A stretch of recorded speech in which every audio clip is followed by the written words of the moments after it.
republic for which it stands, one nation, under God, indivisible, with liberty and justice for all.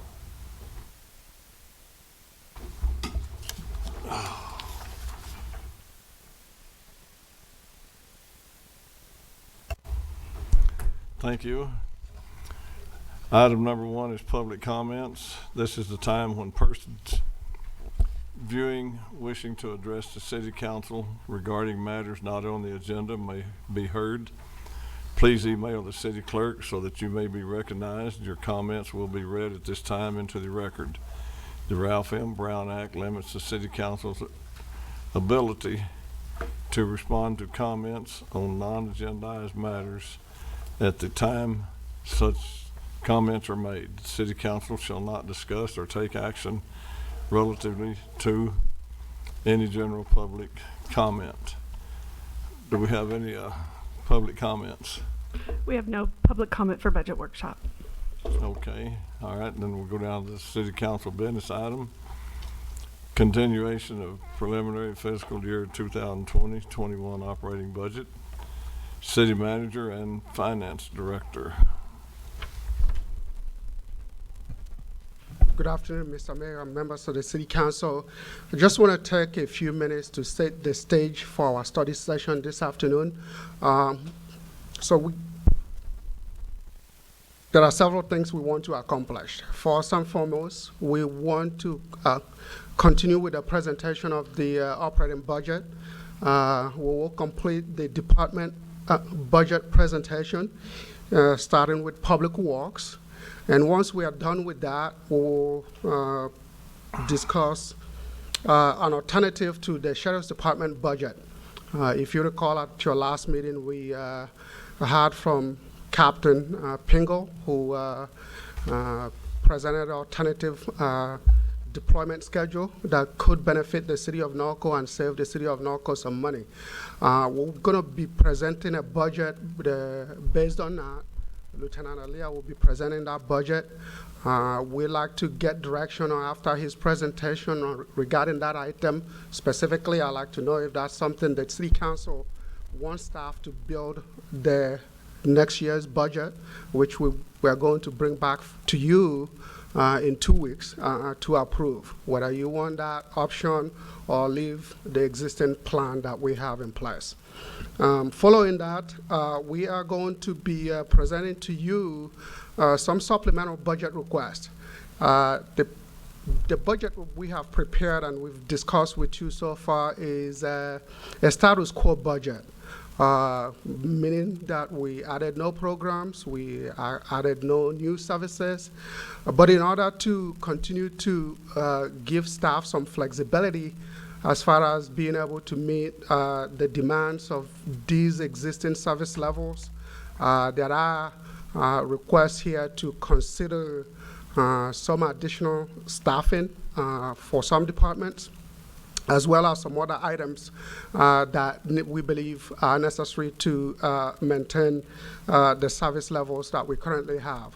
Obviously, this is a very difficult time to be asking for such requests, and given the shortfall that we are looking at, especially in the general fund, but I do want to give the City Council opportunity to review these items and see which one of them that we can absorb or include in the budget for next fiscal year.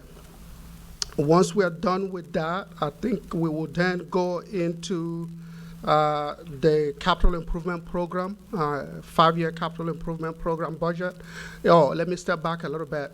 With respect to those supplemental budget requests, I also need some direction from members of the City Council regarding which of these items we should incorporate into the budget that comes back to you in 2 weeks. Then once we are done with that, we'll go into the capital improvement program budget. And again, the purpose for tonight is to review those capital improvement items, and that budget will also be coming back to you in 2 weeks for approval. And with that, I'm going to turn it over to Public Works Director Chad Blaze.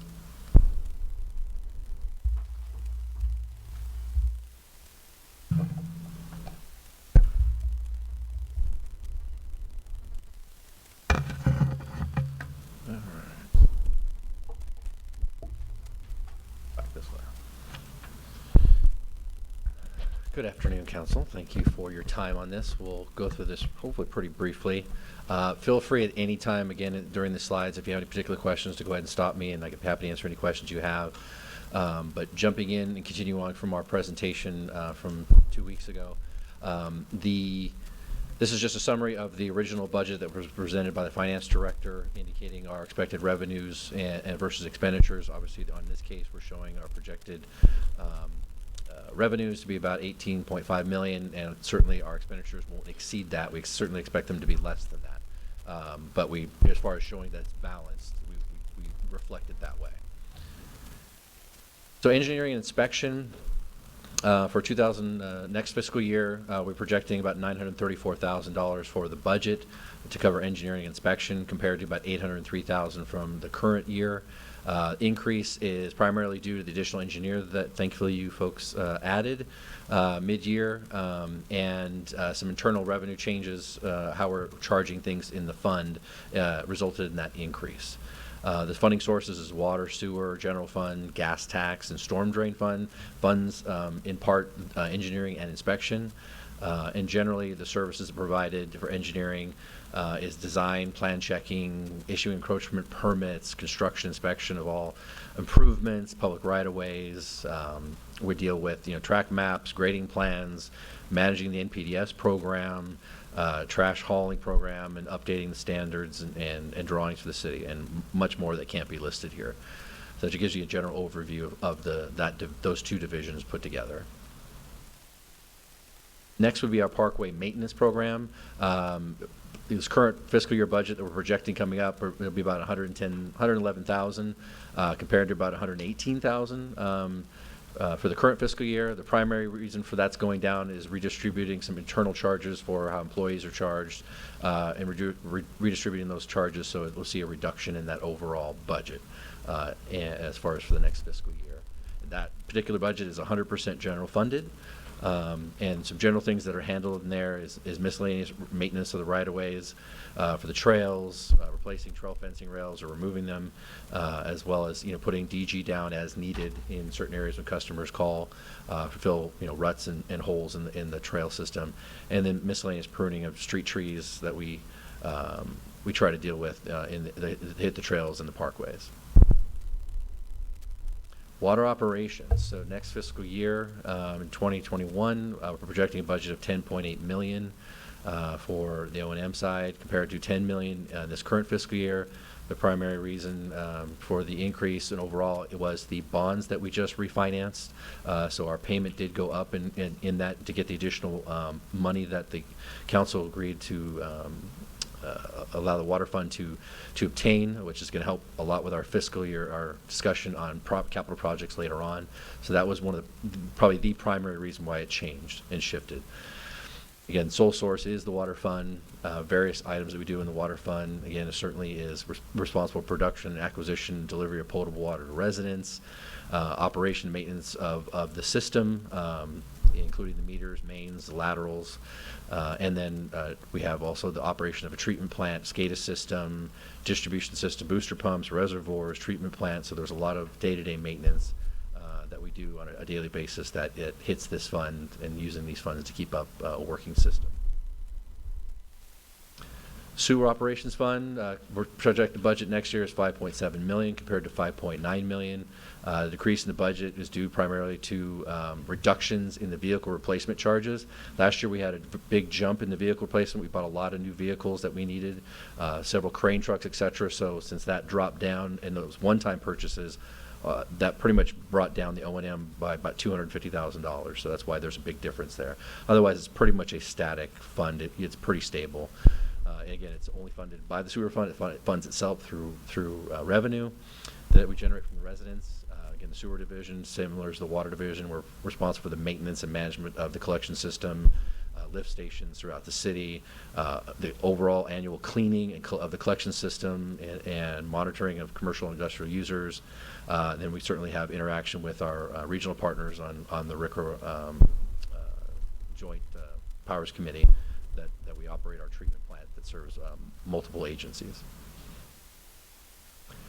Street maintenance, that Proposed budget for next year is about $102,000 compared to $130,000 that we currently have this year. The primary decrease in that was some reallocation of staff costs and reduction of some traffic signal maintenance expected costs that we currently have this year. We're not expecting for next year, so that's why there's a little bit of difference in that fund. That is entirely funded by the gas tax. And then as far as the primary duties of that fund, some big things we cover, certainly maintenance of the roadways, the right-of-ways with Norco, which includes the asphalt, curb, sidewalk, striping, signage, street signals, tree trimming, which has now become a good positive program. We're doing tree trimming every year, street sweeping. So, like I said, it's a critical fund in maintaining our infrastructure.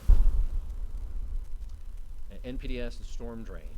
That program for next year is projected to be about $152,000 compared to $187,000 from last fiscal year. Not sure why that says decrease. Sorry, yes, the decrease in the budget is primarily due to contractual services we did as a one-time. We hired a contractor about $50,000 to help us get us up to speed on our NPDS program and could do a complete audit and get us to the standards so that by the June of this year, we're now caught up and we have everything in compliance. So that was a one-time fee that now is going to drop off. It's the primary difference in why there's a decrease in that. So now we're up to speed on our program. Now it's about maintaining it. Services provided for NPDS, again, it's a storm drain division. We're responsible for maintaining certain drainage facilities within the city that we've been lucky to get constructed by through funding through flood control. We obviously coordinate with flood control every year in our time with them to get more dollars from them each year to add more facilities. So our time and staff is spent there. And then as far as just managing and maintaining the NPDS requirements, including inspections, street sweeping, trash capture devices, BMP compliance, monitoring. So as far as the components that this fund is looking to maintain and manage. And with that, I'm happy to answer any questions you may have regarding Public Works. Okay, go ahead, Kevin. These are really about projects. I'm actually really pleased when I was looking through all this that you've lowered some of the costs, so good job. I just have a question. One, Hillside Lane, they're now putting in that, I went by there, they're now putting in that drainage. The storm drain. Storm drain. When's that going to be completed?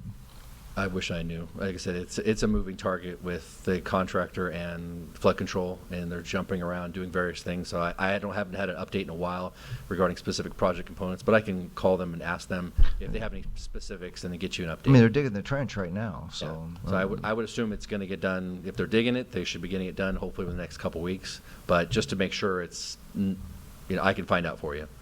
And then Norconian. Is there any update on that? I was looking through this. Did I miss it? Well, not in this budget. That'd be our CIP discussion. Okay, all right. Yep. That's all I have. Thank you, Mr. Mayor. Ted? Greg? Chad, I guess one small question on street sweeping, because we do it under NPDES and street maintenance. Are we still basically like quarterly? Is that what we're allocating? Correct. For a residential, it's quarterly. Where there is curb and gutter, where there is no curb and gutter, we don't street sweep. And then on basically the major thoroughfare, 6th Street and Hamner, it's done once a month. Okay. And residential areas quarterly? Quarterly. So, okay. And then back to NPDES, where we do a BMP compliance for best management practices. Right. Can we charge an applicant or a developer, since we always seem to be losing money in this account, that is there any fee that's charged for BMPs? Well, there's two different for compliance. Well, there's two different phases of BMPs. There's BMPs during construction, right? Which we have an inspector who maintains that those BMPs are in place, and that time and energy is part of the permit fee that they pay. And then there's ongoing annual BMP compliance after the project's done. One of the learning lessons we've had to learn in our review of our NPDS program and trying to get up to speed is us learning lessons that we're supposed to be annually reviewing those BMPs that have been permanently installed Right. by construction projects and making sure they're in compliance. You know, if they have a detention basin, that it's being maintained, that it's not clogged and in good condition, those kind of things. So the backside of the inspection, no, we don't have a revenue source for charging those particular project people our time to be out there just to do the inspection, the one-time inspection. There's not a revenue source to cover that time. Who in staff does BMP compliance inspections after construction?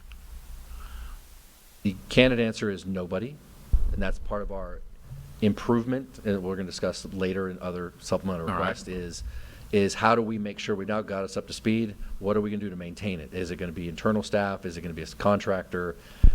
But the candid answer is we have not been doing that. And I guess that goes back to the other part of my question was, like when we do annual fire inspections, there's a small fee by the fire department to do an annual inspection. Could we possibly do the same once we do physically start inspecting for compliance? It's a possibility. We hadn't yet determined potential revenue sources, so we can certainly look at that. We'll talk to the attorney, city attorney, to figure out the logistics of that as far as how you adopt a fee in regards to a project that's already done.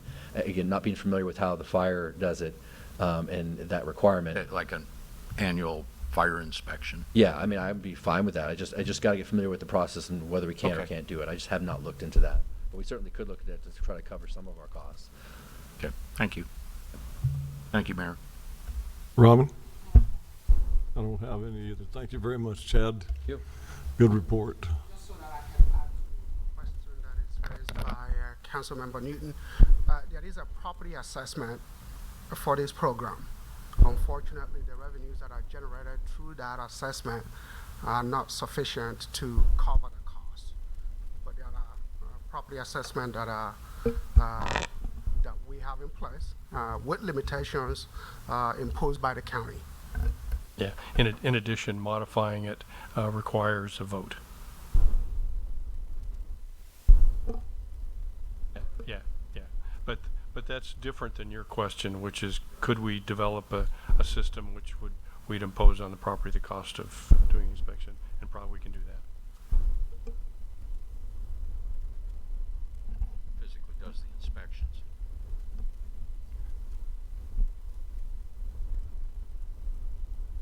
Okay, we'll move on here to number 3 is the presentation of the draft capital improvement program budget. And that's Andy and Lizette. What's that?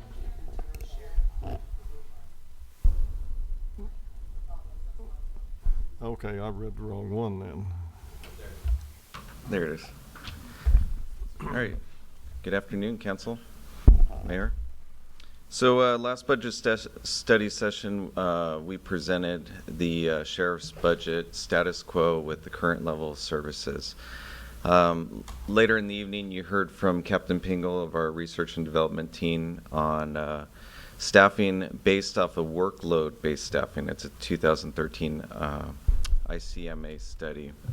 And from that, we developed a option B. This is an option that council has in regards to the budget and our staffing levels, and we'll cover that here. So a summary of the budget projection would be at 6.9 million. So the redistribution total for fiscal year 2021 is 6.9 million, compared to the 6.7 million in fiscal year 1920. Obviously, this was due to the increase of the sheriff's contract rate by 7%. Our funding source would remain through the general fund at 6.9 million and our supplemental law enforcement grant of 100,000. So what does the redistribution services provide? So this includes dedicated staffing of 1 lieutenant, 2 sergeants who are paid through the supported rate, 2 traffic deputies. Now we increase to 3 community service officers. These are your proactive deputies. We increase to 4 community service officers, Still one full-time city staff and one part-time city staff. Our patrol hours would be 48 patrol hours per day. And we'd still have our crossing guard citizens on patrol and any other expenses through overtime and office supplies. So before you is our two options. The option on the left is the current level of services. So the current level of services that we have today and that we would go into next fiscal year with would be 1 lieutenant, 2 sergeants, 2 traffic deputies, 2 community-oriented policing deputies, your proactive deputies, 3 community service officers, the 1 full-time city staff and 1 part-time city staff, and 60 patrol hours per day. Now, the 60 patrol hours per day equates to 5 deputy sheriffs in a 24-hour period.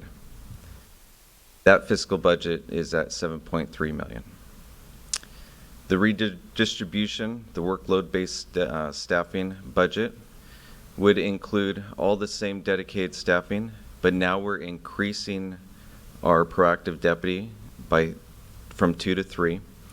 We're increasing our CSOs from 3 to 4, which would allow a full 7-day coverage up to 18 hours a day.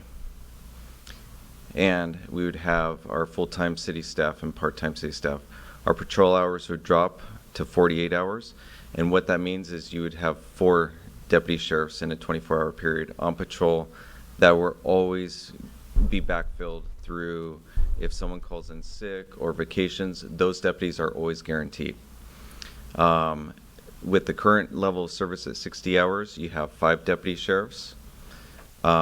So what we're doing is with that workload-based staffing, you will always have 2 deputies during the day from 6 a.m. to 6 p.m., 2 deputies at night from 6 p.m. to 6 a.m. And then you would have your proactive deputies, your cops deputies, 7 days a week, backfilling and handling proactive activities. But those 40 hours are always going to be supported, always covered by a deputy sheriff, no matter if they call in sick, go on vacation, get put out on workers' comp. And that budget is $6.9 million.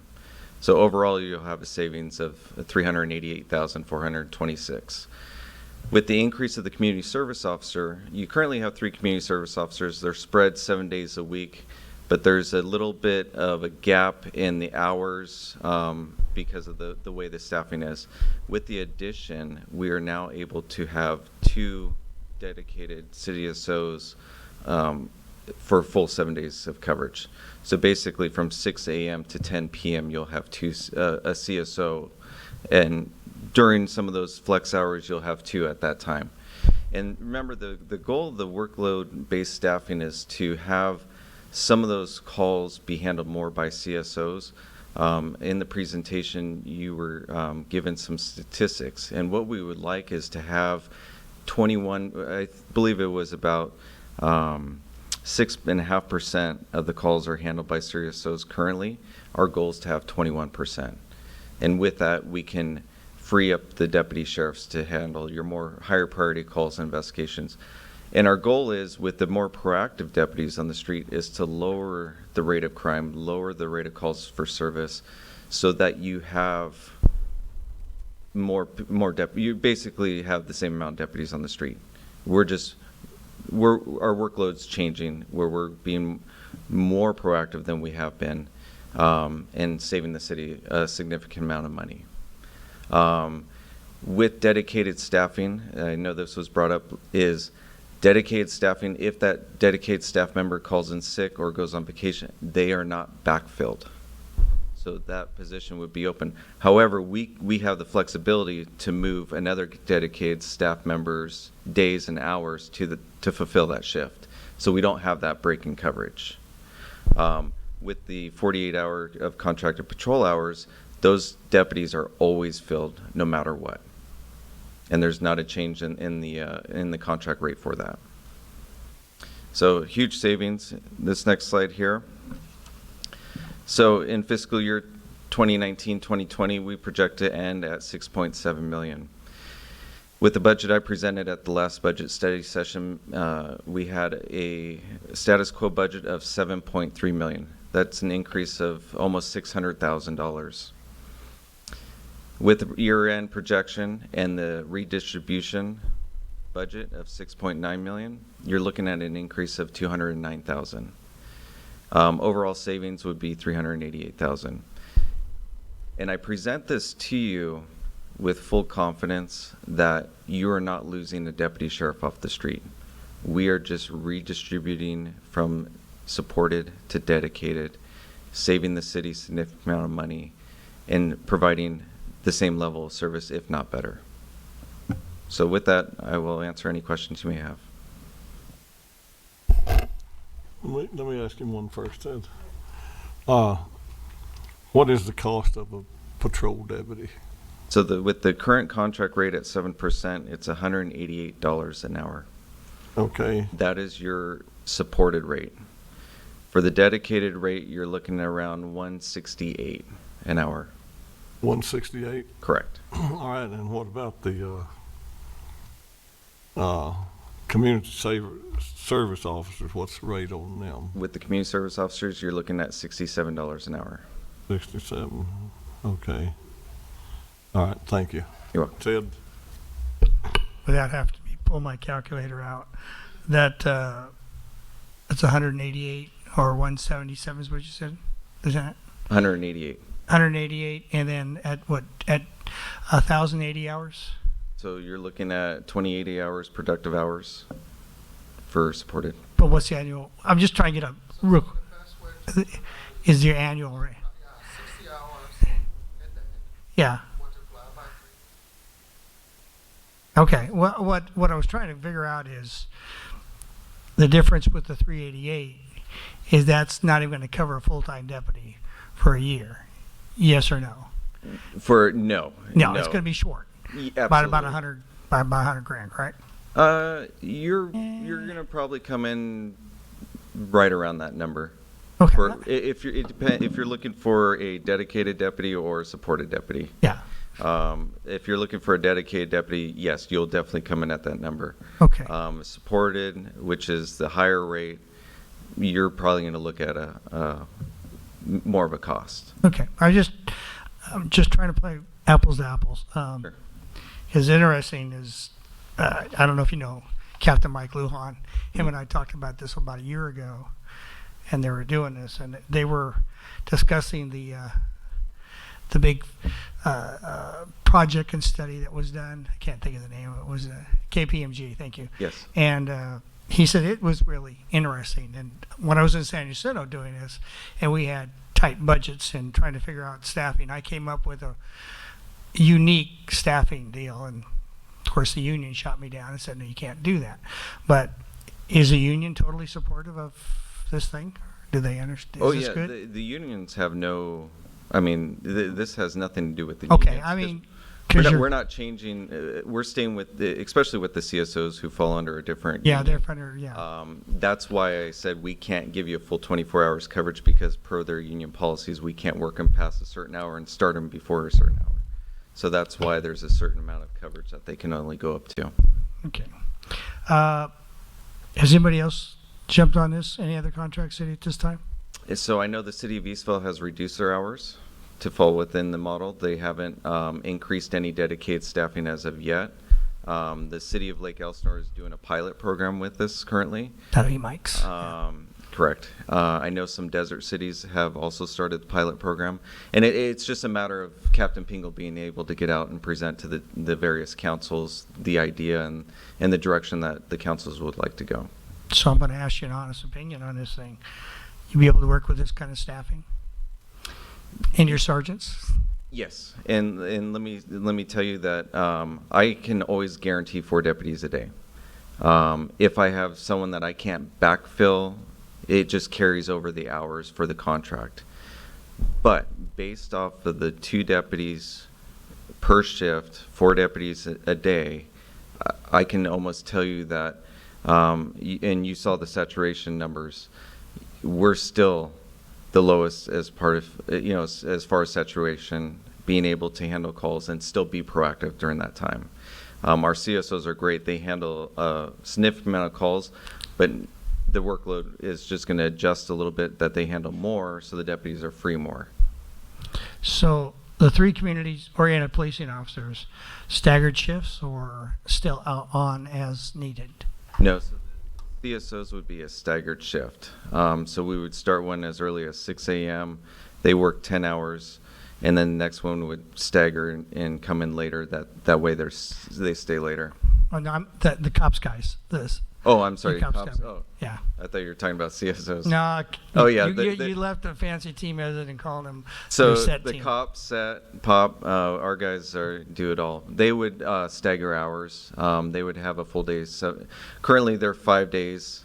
We would push it out to a full 7 days of coverage. Okay. Hours vary, but primarily the hours we would focus on where the calls for service tend to pick up, which may be more in the evening hours, late afternoons. And also they look at crime trends, so they can adjust to those crime trends and say, we need to come in at this certain hour, and they can adjust. So they have the flexibility to adjust, rather than our patrol staff who are fixed at 6 to 6. Thank you. You're welcome. Ted, I'll add on to what you was asking about the other contract cities. This morning at our mayor's meeting, this was one of our subjects. And like he said, East Vale is trying, and the only desert city that was there that commented on this was La Quinta, and they're not real keen on it. They've had the presentation and everything, and I don't think they really understood what it is. But one mayor that hadn't heard about it, and he was really interested in it, was from Paris. Yeah, I forget what his name is, but he was really interested in it. But we'll see at the next mayor's meeting we have in a couple of weeks what they have to say, if any of them's gone further with it. But, all right, Kevin, you have anything? No. Robin? Greg? So just to be clear on, so we have 2 dedicated traffic deputies. Correct. And so that's 7 days a week, and there's overlap, obviously. Yes. So if one of them calls out sick, for a day, we don't backfill that in this option. No, but we can have, if we know that person's going to be out, say I'm for just an saying for extended. one day, we wouldn't. Correct, we wouldn't backfill bother it. No, and that's backfilling that. correct. That one day. But if he's on vacation, then you would backfill him.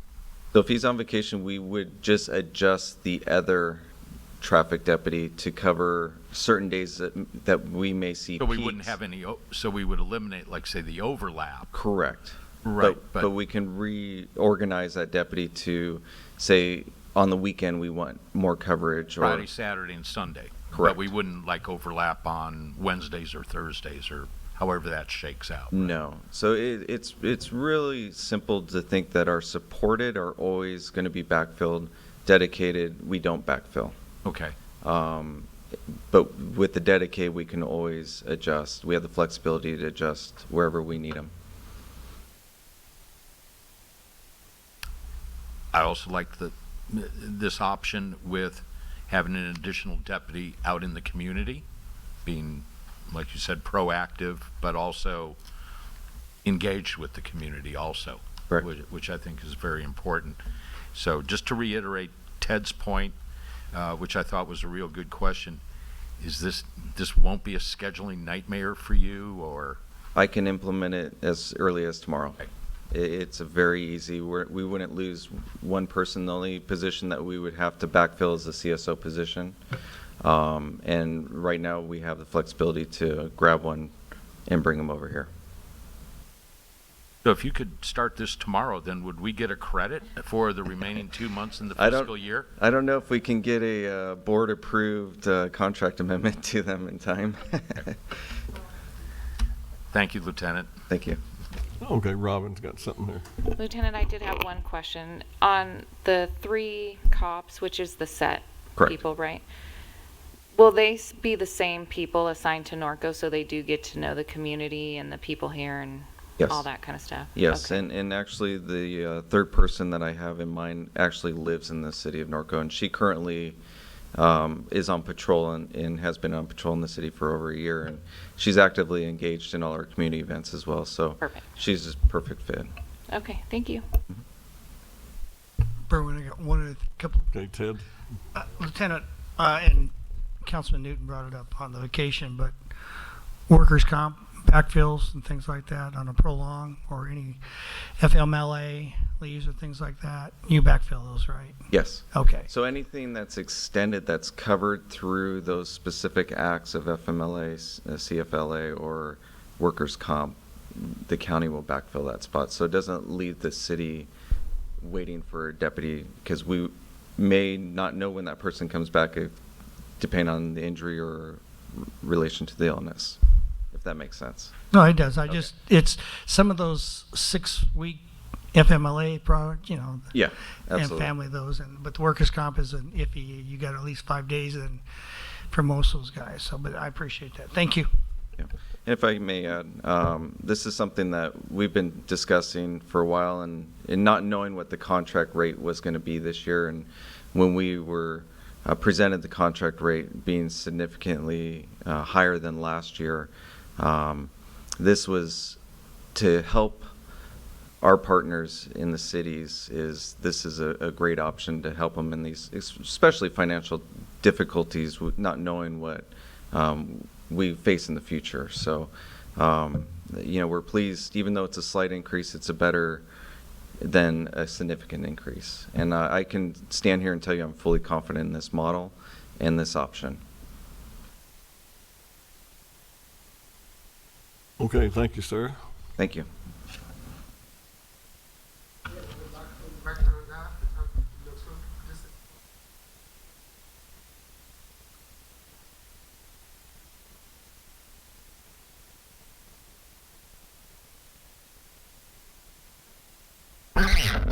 Go ahead and make your statement. I'd like to try it. I mean, you're confident in it. I'm gonna save some money, and if it doesn't work, we can always change it the year after, right? Yeah. So I personally would make a motion. Do I have to make a motion? Yeah, I think a motion would be in Well, order. I make a motion that we change to Plan B. I have a question, Berwin. Okay. Andy, typically that is, let's say with CAL FIRE, we'll put in a percentage increase, and most of the time that additional cost comes in a little bit less than the number we plug. Okay. Right. Does that possibility exist also for the sheriff? Right now we're plugging in 7% that.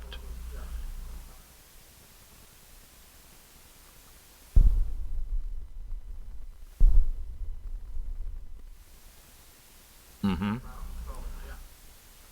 Which would grow this savings then, proportionately. Right. Okay. Okay. I'll second Councilmember Bash's motion to approve Okay, we have a option motion. B. Have a motion and a second. You want to do the roll call vote, please? Councilmember Grunmeyer? Yes. Councilmember Hoffman? Yes. Councilmember Newton? Yes. Mayor Pro Tem Bash? Yes. Mayor Hanna? Yes. Motion passes unanimous. Thank you, Although everybody. it's not a real issue, obviously, I mean, if some of you rethought it, you'd have an opportunity to do that. This is just a direction to put it in the budget, which you're going to get to vote on again. Okay, now, we're going to supplemental requests.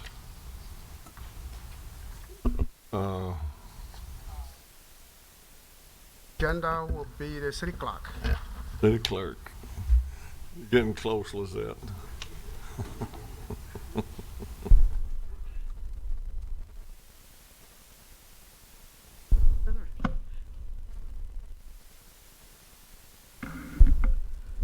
Wow, least I waited a whole year before I came and asked for money, right? Almost a year to the date. I've been here a year. My year was the 20th of May. It's already been. You missed the cake. Been a great year, and I'm glad to be here. So after a full year I've been here, I've been looking into some of the processes that are in the city clerk's office that deal with the city council, agenda management, records management, and along with our IT department, we went out and looked at some systems that would help the city of Norco become and bring us back up into industry standards with the agenda management, record management system. I've proposing today for to purchase a agenda management system that will simplify our processes, build workflows, and build procedures for not only the agenda, but also for as reports go through the process, they will have a process of a workflow where they get entered into the system. They start with the department head. They come to the city clerk for review. They would go through the city attorney. They would go through the finance department and then back to the city manager for final approval. So all eyes would be looking at this. We would have a process and things wouldn't get lost in the shuffle, and make sure that things are going through the appropriate workflows. Also, this would create a commission or committee portal, so you would have an option to go into your electronically into your agenda, into previous agendas, and you could mark those electronically and make all your notes. You could attach copies of emails that you received from community members, so you create almost a whole packet for future reference, and it's all stored electronically and in the cloud. So this, say, like the egg wrench that's come up, you want to know what happened 6 months ago because you know there was an email that came in. You could go back to your packet and you could review that and see all the documents, all the notes you made on that agenda, and it would be in one place for you. With this process too, it also helps create meeting minutes. As you see, when I'm over here working in my one-man band, I have about 5 different programs that I'm working on in one sitting that I have to maintain just to get produced today, get the meeting out, make sure you guys can vote. With this process, it would also help me create the minutes while I'm working with you. The votes will be automatically added to the minutes. Tomorrow morning, I would just go in, I would click print, and everything would be gathered as action minutes for me. So I could produce action minutes within 10-15 minutes the following day after a meeting. This also provides transparency and open communication for not only internally, but also for our community. It will create a transparency portal for our community, so they would just go online. They would be able to see all reports that have been processed, ordinances, resolutions, all the meeting minutes, everything at a click of the button right from our city website. So it's very up to date for the community. It gives them the opportunity to be able to pull up anything at any time without having to ask for a public records request, make a phone call. It's at their fingertips, and it shows that the city of Norco is very open, very up to date with their documents. This also provides accurate and on-screen voting capabilities. What I like about this program, it's portable. So in a crisis that we've had where we might have to move to another facility, if we have to go to Nellie Weaver Hall, we have to go out in the parking lot, we could run this whole program electronically through, you would each have an iPad, I would have my laptop, and we can hold a city council meeting in the parking lot if need be during a crisis. And all the on-screen voting would come up exactly in front of everybody like you see now, but much more efficient, easier, without having to hit 5 different buttons in order to get it to display for everybody and for the community. This also supports live streaming, which we pretty much just have established live streaming video for the city of Norco for our city council meetings. As you see, it takes our IT department a good hour and a half to set up just to live stream. This would all be incorporated into one package. So what I'm looking at, all the reports, everything, the presentations would all be together in one package. So they're not having to set up 4 or 5 monitors, 4 or 5 cameras. Things will be all together and much more streamlined. This also includes an online records request and tracking. So all of our public records requests would be requested through an online portal. They would be tracked online. It would automatically send out emails to them, emails to the departments to let them know you have 3 days to follow up. You have 1 more day to follow up. It lets the public know we've received it. We have 10 days to process. This is the contact. It's automatically generated to cut down on duplicate processing here in-house by my staff. Also, this is a secure cloud-based hosting, which our IT is very happy. And also, this is also a secure network, so we can be paperless with this because it has been approved for it to be paperless. So what I'm asking is that the initial cost for this year would be $15,100 for startup, so we can implement not only the agenda management, the records management system, which all of the documents that come to City Council will be stored in a record management base, and then also the public records request, and then also it will do all of our recruiting for our boards and commissions. All applications can be done online. They can be tracked. It will let us know who, where the vacancies are. You know, they wouldn't have to reapply every recruitment period, which is the process that we have now. All they would have to do is go in, click on their application, and click on all the committees or commissions that they want to apply for, or if they want to reapply. So it helps make it a little easier for our community also. So that's what I'm looking to do. It's helping with reduce staff time so we can focus on our records management system and make sure that we can get our documents that we have in-house, those scanned and up to date and available to the public.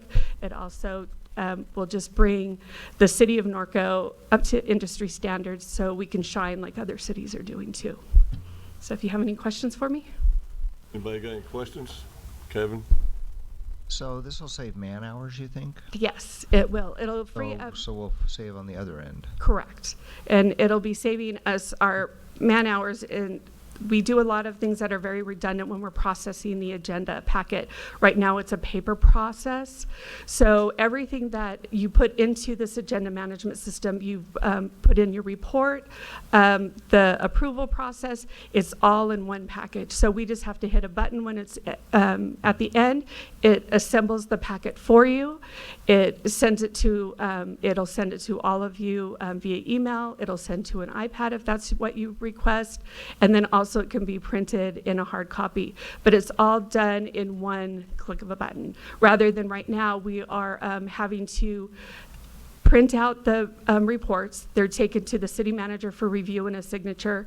Then they're taken to each one of the department heads for a signature to sign off on the final. Then each one of those reports get copied, 15 times, and then they're put into packets, and then those packets get delivered to you. So there's a lot of manual labor that will be cut out, where we'll be able to spend more time in working on customer service, working on our scanning of our documents that we have and rebuilding our management system, records management, our records retention that needs to be updated. We'll have more time to focus on some of the processes that need to be built within the city clerk's office. And so that's what we're looking forward to do. And I'd be able to go to an iPad, because I've been wanting to do that. Yes, and that's what we would do. We would go to an iPad process, and you would have the choice to have your full packet on your iPad for you to, and it's document based, so you could make your notes right on it. Like I was telling you earlier, you can add attachments to it. You can highlight the same thing that you're doing in your paper. You can do on the iPad, and it saves it. And I can store it. And you can store it, and you could print it. If you wanted to print 5 of the pages where you've made all your documents because you decided you wanted to have that piece here, you can have that piece here. If you choose to have, your security blanket, you like the hard copy, we can do that for you also. What this does is reduce costs for paper, reduce costs for man hours, and it's easier to manage, especially if there's changes to the agenda. We're not recopying, 300 pages. We're able to just update the iPads electronically and have that available for you within a click of the button, rather than it might take 3 or 4 hours to get everything updated. Thank you. Ted? Hi, Dina. One thing that history was. Councilwoman Grunmeyer and myself met with Dana earlier on, and we talked about what her division needed in the clerk's office. And one of the things that I found that's very frustrating, and what I hope this will correct, is if we were to go on the website, the only agenda we're going to find back on there is from 2009. Is that correct? Correct. And so this will actually, through saving this and beginning this, will give you more time to put those more archives back into electronics, so you're not getting requested with so much records requests that, hey, it's online, there it is, go find it yourself. Is that what we're trying to accomplish? Exactly. And I notice we get a lot of requests too for copies of resolutions and ordinances, things that are not available on our front page of the city website. And, this would just cut down, receiving those public records requests. And it gives the city of Norco that feeling of, this is my city, I have access, and I'm able to get what I need. It's not, I have to beg, I have to plead, or what are you hiding from me? It's there. It's a transparency portal. It's all there. We can add budgets if we need to. The budgets that are here today can be added. We have the option of adding other documents, maybe permits online that people can pull, which and review for copies. There's other options that we have to add other documents online, part of this transparency portal. Thank you. Robin? Just a quick question, Dana. You said the cost is $15,000 for startup. What's the yearly? Is there a maintenance cost or an Yeah, upkeep the cost? yearly cost for the iCompass would be $13,100. And that would be for all of our customer service, all of any updates and upgrades. We will not have to pay for those. Some of the other four that we reviewed, their updates and upgrades could be anywhere from $1,000 to $5,000 a year extra. So, and their cost was pretty close to the same yearly or more. So with working with iCompass and Diligent, which is the Diligent brand, they include their updates with your annual fee. And then this will tie in with what other systems are going to be in place throughout the city, Correct. And they will also do the import for us, which is included in the startup, is $1,000. And they will import all of the documents. We have up to a certain amount of documents that we can, from our archive, implement right away. So we'll be able to bring in some of the older reports, resolutions, ordinances, council packets. We'll be able to bring those in right away. Thank you. Greg? Dana, are we catching up on like records retention and copies? That is the process that I have just started, is revamping our records retention. I've seen that they have not been updated since, I believe, 2005 to 2008. So we're in the process of right now of reviewing our records retention policy, our record retention with each department. I'll be making appointments with each department because I'm seeing that there's documents that more than likely we don't even produce any longer that are on our retention schedules that could be we could get rid of, and which is always a good thing. So that is the process. I just started working with Diane, and we're starting to look at those right now because I'm noticing that is a need, and it ties in with this whole process, our retention, our records management, and the agenda process. We need it all together. And then this will help you so we don't add to that backlog. Correct. Okay. Thank you. Thank you. I think that sounds like a pretty good deal. I know my other two commissions, I got the agendas on the iPad instead of having a huge book. And RCTC sometimes will have 1,200 pages on their agenda, so it's a lot easier to carry it around in that iPad. And it's good when if you're out at other meetings and you get a call or a question from somebody in your community, you're able to reference it. You have it with you. You're able to pull something up, a question on a report. You're busy, doing something else, and you're able to answer those questions with a community member rather than stating, you know what, when I get to my home or to my office, I'll look at that and I'll give you a call back. You can keep that with you and bring up the report and make notes, have answer questions with you at all time. So what do you need, direction? So we can get direction on each specific each item, or wait till you have had all the items and then you can give staff direction. So either give me directions as you go along or wait until you have had everything. Okay, I had two. Ted?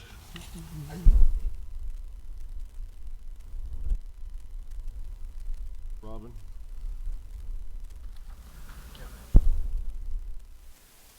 Do them one at a time. Greg? Okay, I think you probably got the direction of this one, don't you? Everybody in favor? Yep. Thank you very much. Been here a year, you hadn't asked for anything else, so that's good. Okay. I know, it's like, okay, did I already get my birthday present and that's it? I have a big birthday next week. Yeah, go ahead. She's got a question for Andy. I have a question for Andy. Andy, is there somewhere where we can, I see the summary on the back page, but we got, kind of the overview of where we're at for the budget. Is there a budget showing with these included or with these not included, or? That's what I thought. So we're at a negative 2.2.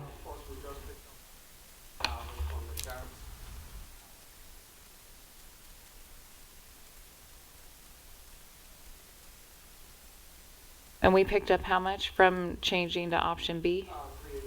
389. Okay, thank you. Okay, next is engineering. You again, Chad. Yeah.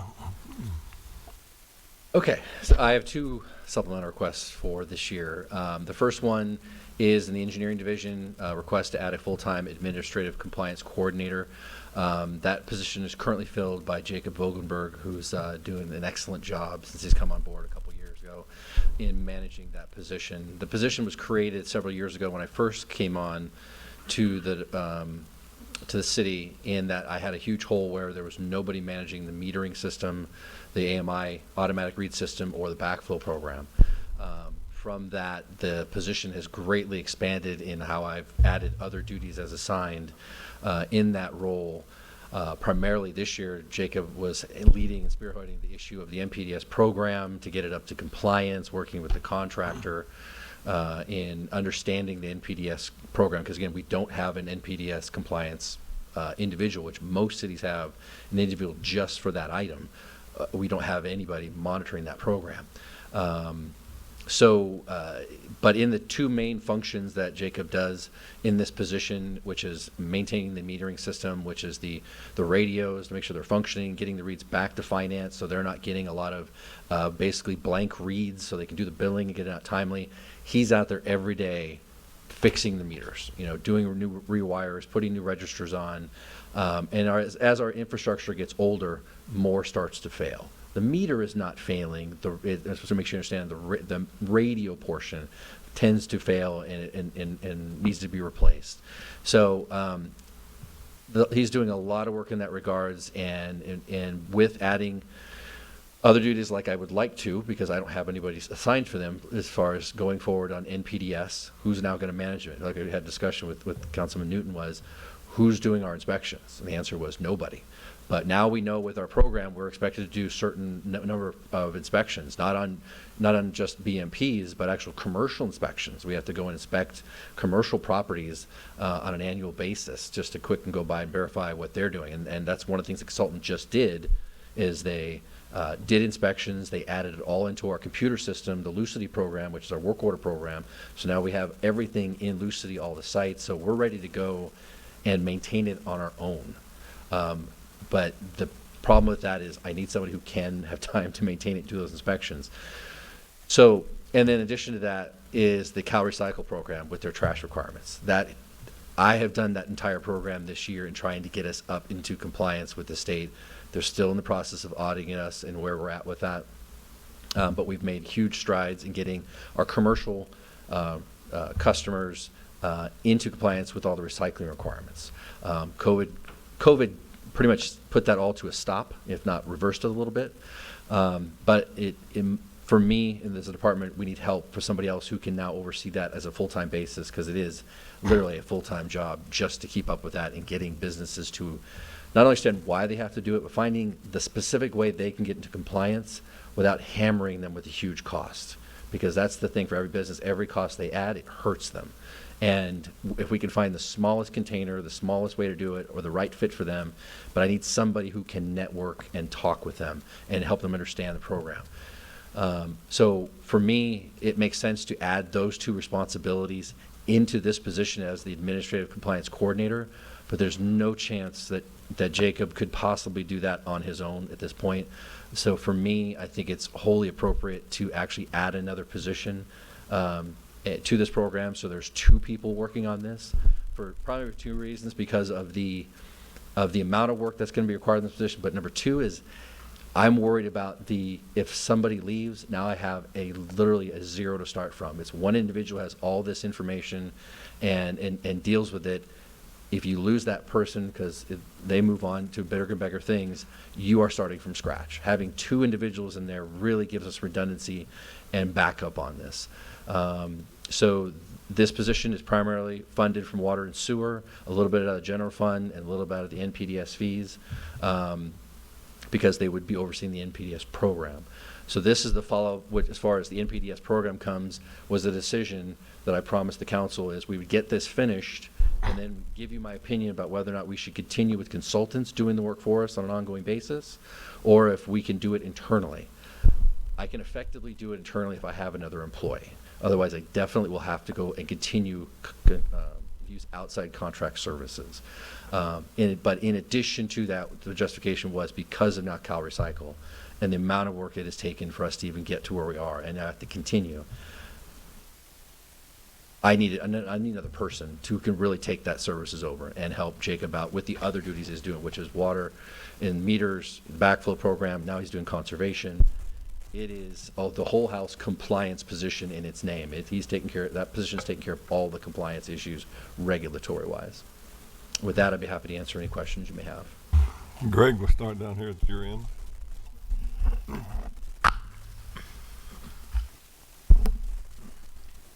What are we spending currently on consultants to do all these things yearly? Currently, since we just started this first year, it was about almost 80,000 total. It was two different phases. One was initial assessment of NPDS, and then we hired him again to actually get the program up to speed.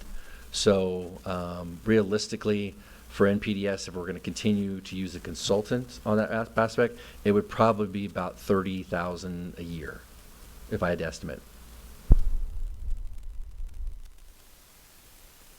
So we could sub all this out for 30 grand a year? No, just the NPDS. Okay, 'Cause just that the was the question you NPDS. asked about Okay.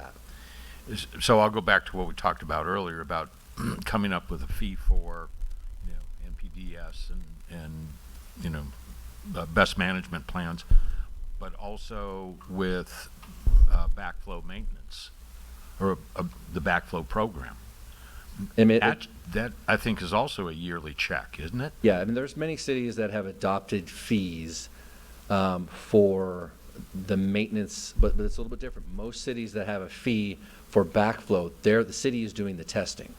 So they charge the businesses a fee every year, but the city is either on themselves or hiring a contractor to do all the backflow testing to certify the backflow is in compliance. And part of that is included like an admin fee and et cetera, but it's not. So there's like a processing fee by the city that we would charge, but traditionally, where I've seen that, who you and I used in Norco that certified backflows. Remember that day?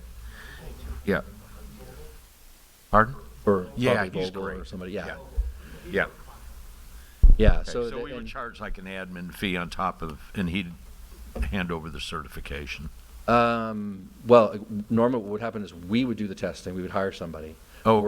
We're also because traditionally I've not seen cities, and we could do some investigation into it. Most of the programs I've seen where cities are charging a fee is to any property that has a backflow. There's a set fee, and that's intended to cover the admin of maintaining the backflow program and hiring the tester to test it. Usually, if there's a problem with the backflow, then they send the business a letter saying, you need to hire someone to fix Right. it. Because obviously the Okay. fixing of it could be tremendously expensive. So that would be for domestic. Now, what about on fire? It would be all backflows. Okay, If you, so if you did a program thi- like that.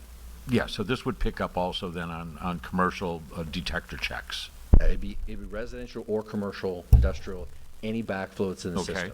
all right. That's for property protection, meaning any internal backflows they have on site in their building for their processes, we wouldn't be involved. No, you wouldn't. This is all in public right of way. Yep. Then on this Cal Recycle, how much is being picked up by Waste Management right now on this oversight?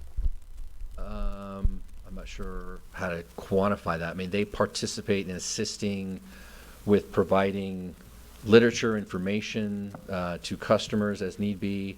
They will go out and do surveys if the customer requests it to assist in trying to right-size their services. But as far as the day-to-day, what I've been doing over the last 6 months in sending letters to every business, talking with them, and at this process, we actually hired a consultant one time to go out and inspect every site in the city to give me a database that says, okay, what does every business have as far as enclosures, current trash level services, et cetera, because the state had said specifically that it's our responsibility as a city to make sure that every business has the right services, otherwise we're not in compliance. Not the businesses, even though they're legally responsible too, they're looking at us as hammering us so that we hammer our businesses. And that wouldn't be a burden of, or part of the contract with Waste Management? Not as we read the Do contract this? language, it's not their responsibility to do that additional work. Again, they're communicating as they're providing literature and offering it multiple times a year, but as far as to force them to do something, that's not on Waste Management to dictate that. Because again, In this current contract that we have? in this current contract, and honestly, any contract, I wouldn't recommend the service provider being the hammer, because if it comes from us, then it's legit. When most people, well, Waste Management says this, they don't trust Waste Management. They don't trust it's just they're trying to generate money. Really, I've never heard that.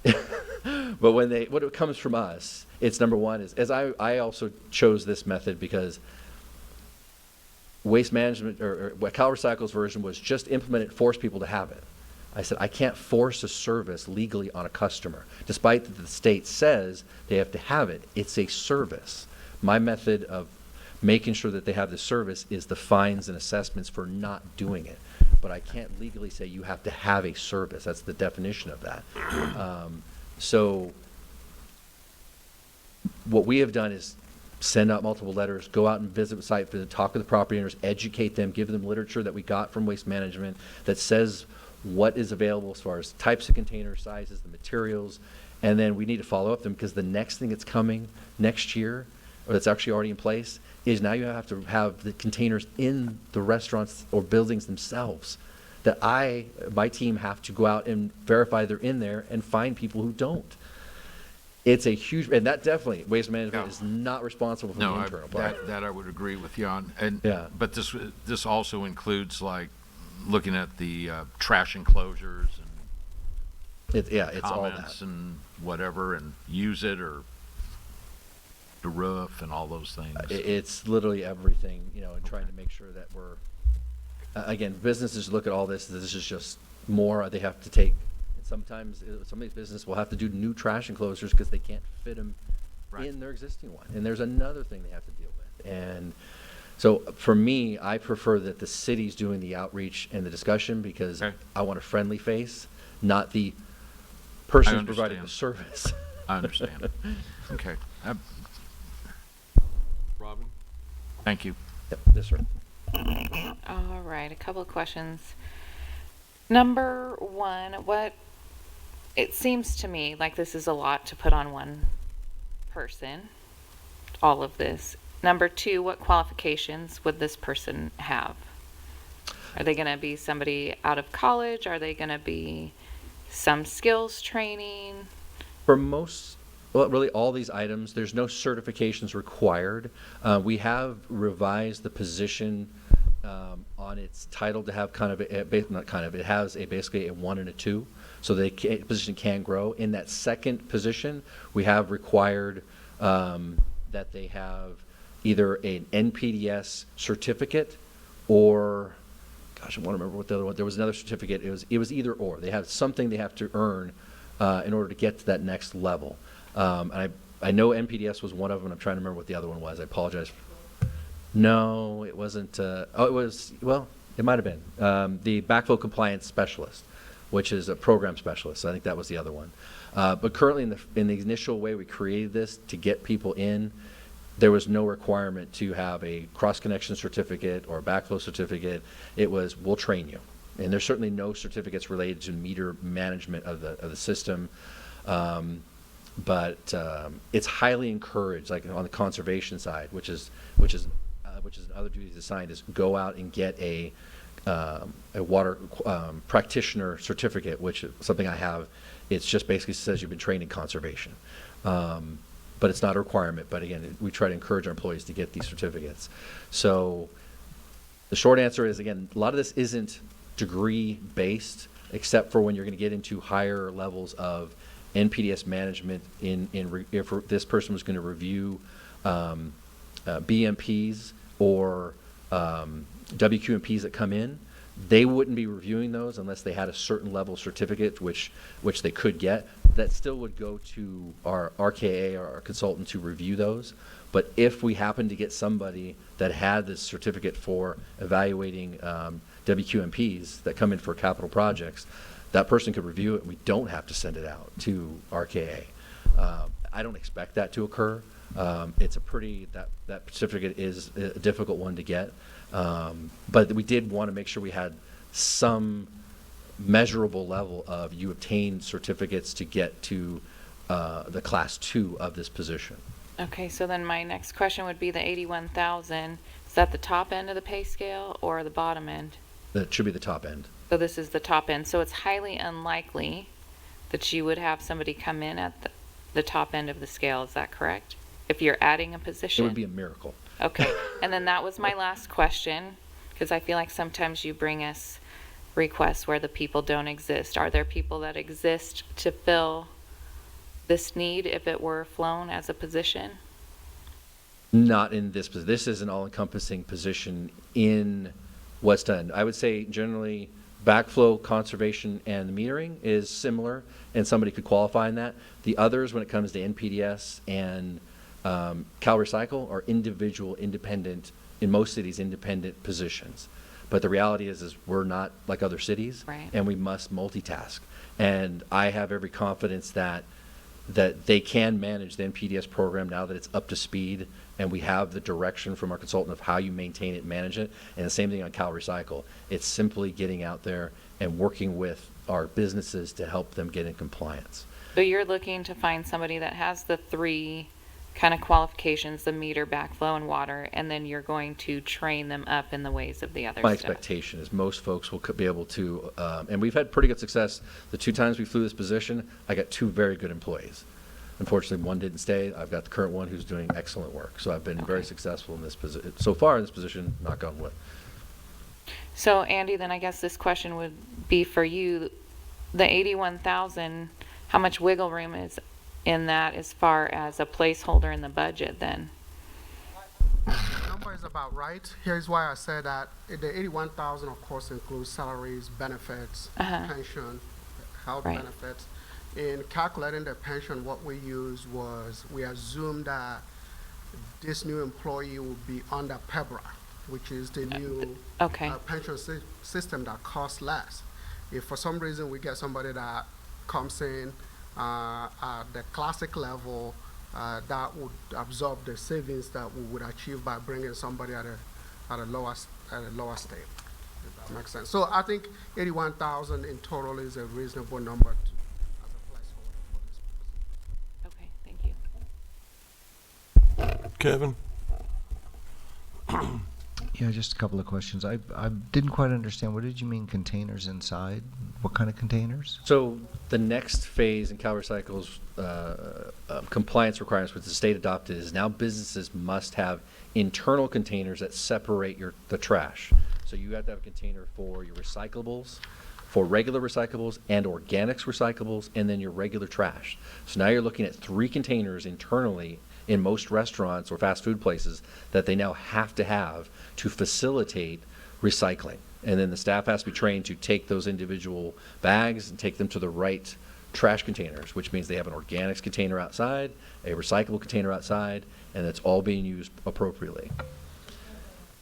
Yeah, so, yeah, I mean, literally anything, it has to happen. And we're expected, the cities, to go and police that. This is just restaurants. It's any commercial business that sells, that meets the threshold, which is if you're producing at least 4 cubic yards of trash, you now have to have not only the external trash cans, you now have to have the internal mechanisms that facilitate recycling. And like I said, I've spent the last 6 months, 8 months just on the outside trying to get compliance. Now I've got to go internal and figure that part out. That's where the businesses are going to have a real tough time in how they do that. Things are so easy right now. And then the maintain and oversee the backflow program. So we would take over, we would no longer be able, as businesses, be able to go to a Vogel and have him, because when you contract with him, part of his cost is he'll repair it if it needs to be repaired. No, we wouldn't take over the program. I think the question from Councilman Newton was if we developed a fee, like some cities have, for managing the backflow program. What I explained was if you did something like that where you charged a fee to every business or resident that has a backflow, traditionally that city also tests the backflows to keep it independent. So the city's saying it failed or it passed, but then if it fails, they give you a letter saying you need to fix your backflow. It failed. Then you have to hire your own plumber to fix it. I think it was just a question of how could we generate revenue to maybe fund portion of the position. We're not advocating to do that at this point. It is something we can look into to see if the council wants to adopt a fee that would do that. But that's even a lot more duties. Now we're managing, actually, because right now we just send out the letters, like asking a reminder, please test your backflow and get it into the city. That's the status quo. Right now we're not advocating that change. But as far as looking for areas of maybe revenue that could help offset this, I think that was Councilman Newman's question, is gearing how could we generate more money? Yeah, I mean, right now I would not be in favor of that fee just because we don't know what's going to happen. And I really think before any new fees come, we need to wait until after November to find out if the split roll passes.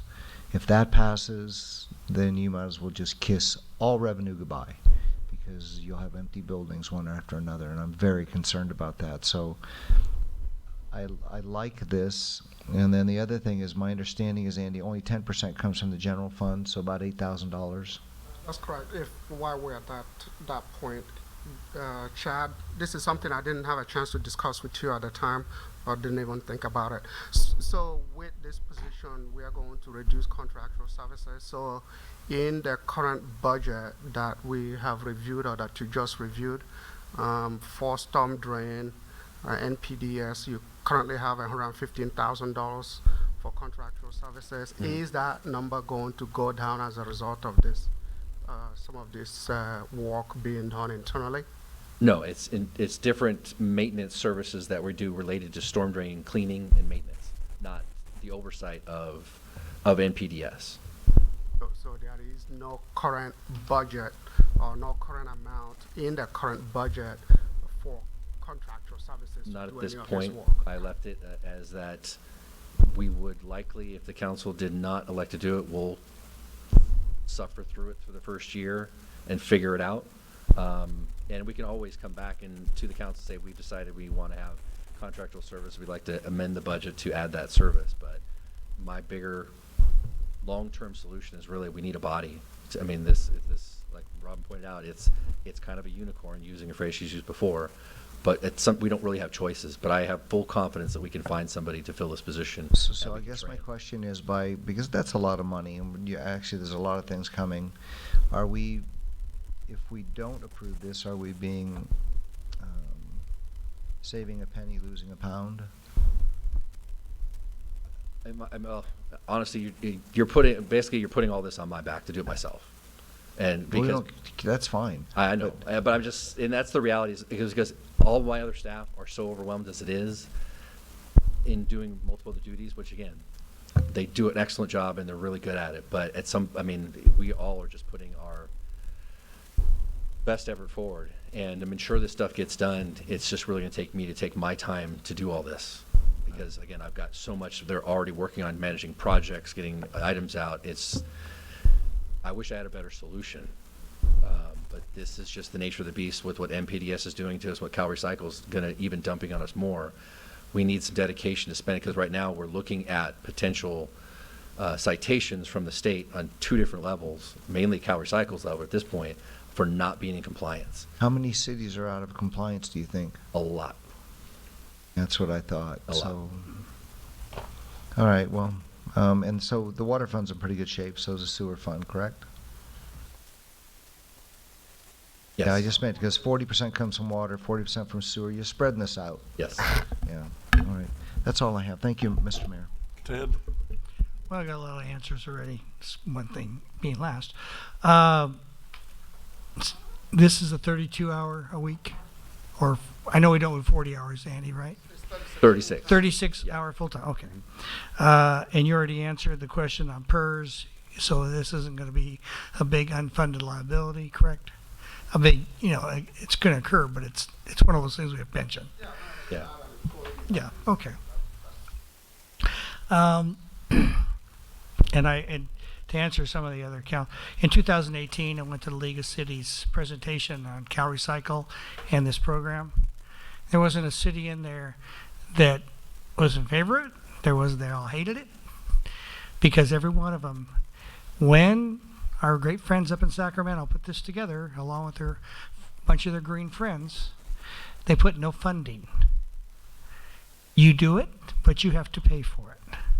Cal Recycle and MPDES, when they do their things, you do it, but you have to figure out how to pay for it. This is how the state and the national people did their thing.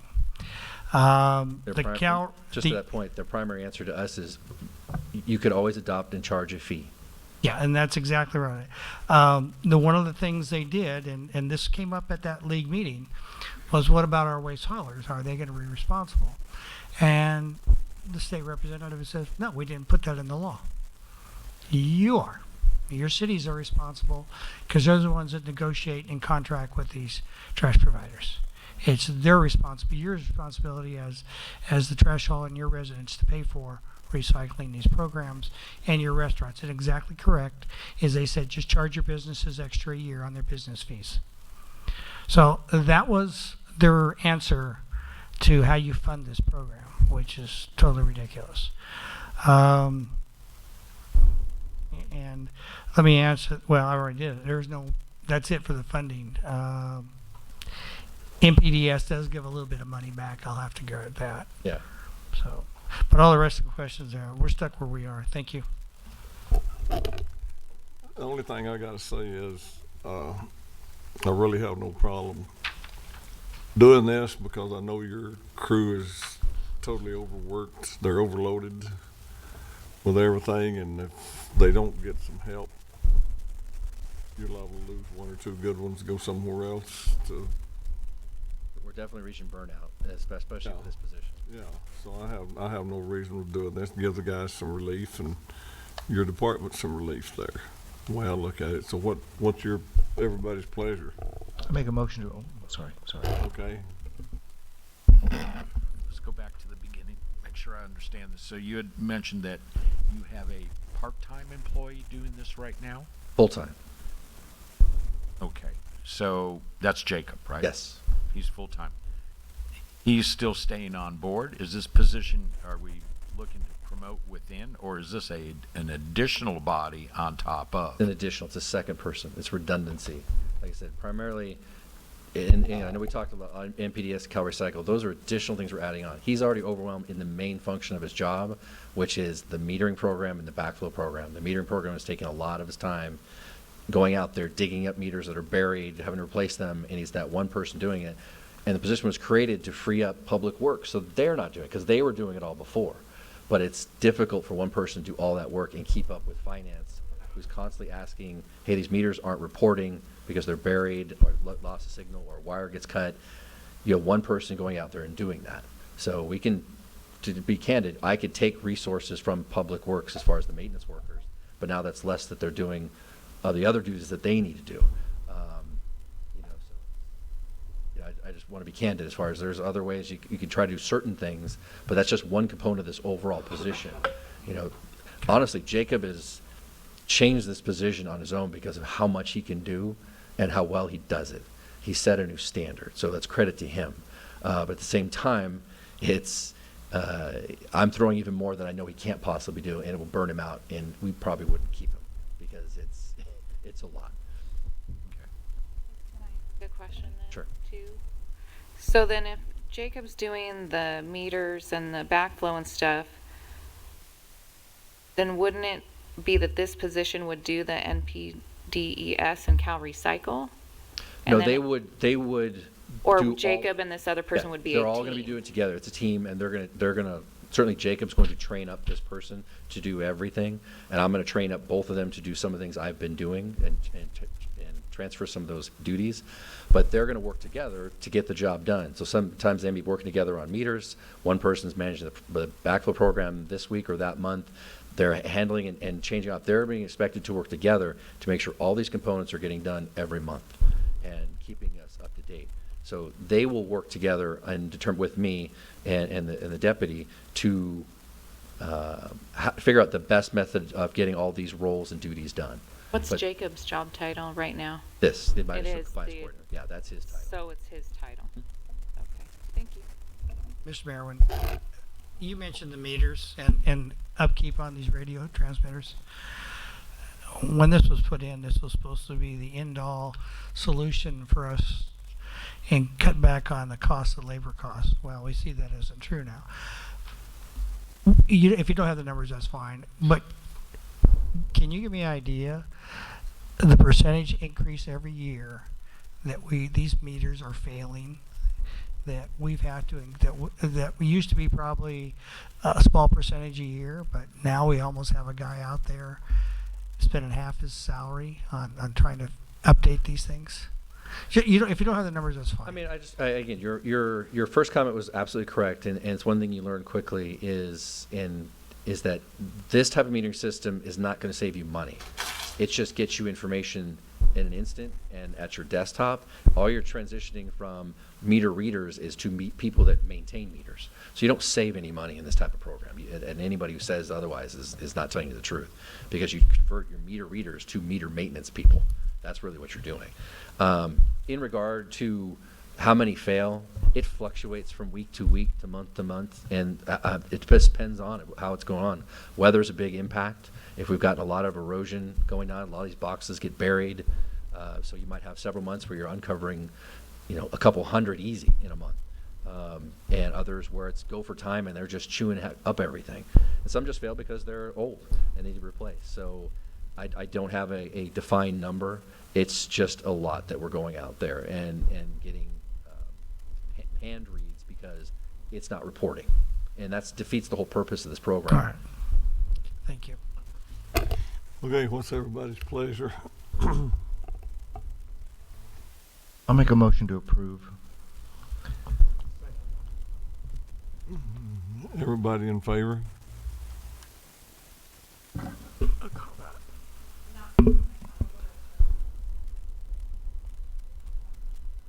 No, I agree with you.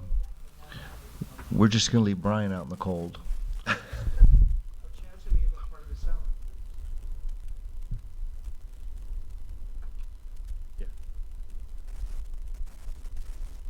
I'll go ahead. Councilmember Grummeyer?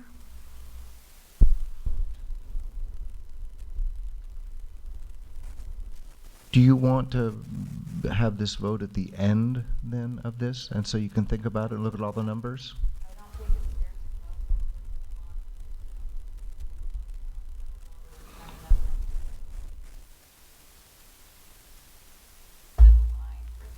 Well, then I'll pull my motion for the moment, and Well, I don't want to short the guys at Public Works and have some of them leave and we have to start all over with new people, but that's just my opinion, so.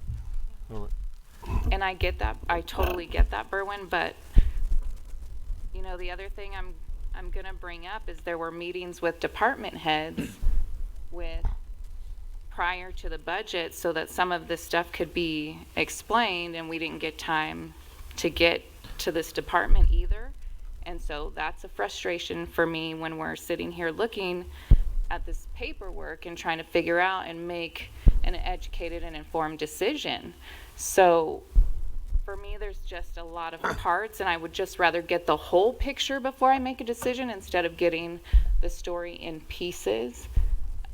I have no doubt that every single request in here is valid and needed, because we know we operate on a skeleton crew as it is. But I would just rather see the whole picture and then make a decision. So unless we're just going to say, yep, approve them all, and then we'll figure out how to fix a deficit when we're done. So And I'm okay with waiting to the end. Honestly, it doesn't bother me. Okay, the next one's yours too. Okay. So the next one, about 2 years ago, the council approved a part-time 20-hour permit tech to assist Shannon, who's our full-time permit technician for Public Works. Again, at the time, the story was still the same as it is now, is we got a lot going on. Shannon literally touches everything that comes in and also goes out when it comes to projects, customer requests, complaints. So they're inundated with phone calls, emails, folks at the counter. So adding that part-time person was a request so we can see if that would help solidify and help the current full-time person out. After 2 years and looking at it, I mean, it's just so much work. We need a full-time body.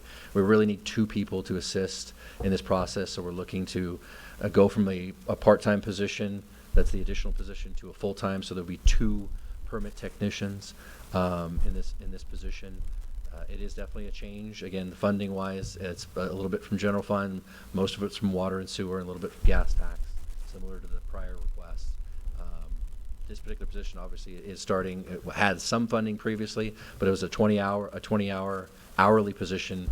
Certainly it's a different cost overall. It's the $75,000, which is now with benefits, but it would be a full-time position, entry level, and to help support Public Works in staffing, because right now we have basically 1.5, 4 hours a day assisting Shannon. Really, it needs 2 bodies. We're just doing so much work now with all this, especially with capital improvement. We've been very fortunate with the funding we've been able to get and maintain and getting all these capital projects out. It's taken a lot more of our time where some other things have had to suffer, but we're still trugging along. So this is my other final request, is to make the part-time position to a full-time position. Okay, Ted, we'll start down there with you. Oh boy, I wish I could have read this earlier. So you're taking a 20-hour and making it into 36. Is that Right. what you're saying? So currently we have in our budget years 19,000 in there, and you're going to increase that to 56,000. Yes, that's full-time position. Here's what happens, and I'm not disputing the fact that we're busy and the backlog of management up there is when we add people and you're just adding another technician to it, sometimes the person that was doing the one load probably worked very hard than the other person, but all of a sudden, hey, I got another body. I get another body here, and I don't have to work so hard. And I'm not being mean about it. I'm just, that's what happens when you put 2 people on. The other person goes through, and this person working solely doesn't work as hard because they've got another person there, and they find other things to do. I don't believe that's your staff, Well, but I just don't want to say, okay, we're adding people to add to people. No, I mean, And in no way, shape, or form am I adding a body just to have a body. And to your first comment, absolutely, and I think it depends on the individual. If the individual has a strong work ethic, they're not going to change how they work because that's how they work, regardless if it's another person. It just means there's more that can get done in the day than is getting done now. And that's person to person, and you're not a guarantee. So I totally get your point about what could happen, but that honestly is the responsibility of the director to make sure that doesn't happen, to make sure work is still getting done, that the workload is being distributed fairly, and getting done in a timely manner. That responsibility falls on me, and hopefully any director would be cognizant of that and be keeping up with the workload and who's doing what. But I have every expectation that our current worker, full-time worker, is going to work just as hard as she always has. No, And that's so her. is whoever we add to And the that's program. her personality, and I'm not picking on her, I'm just, overall, as we go through, because this goes on and on.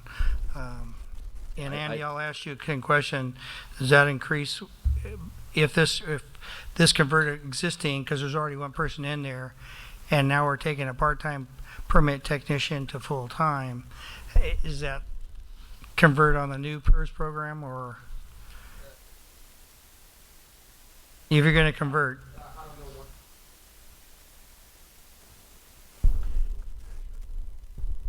Okay.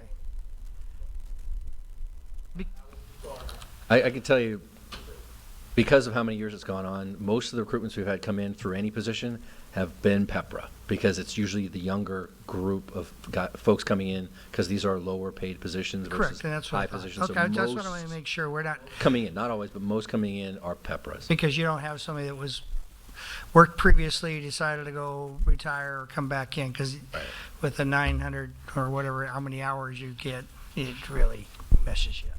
Yes. So, thank you. Kevin?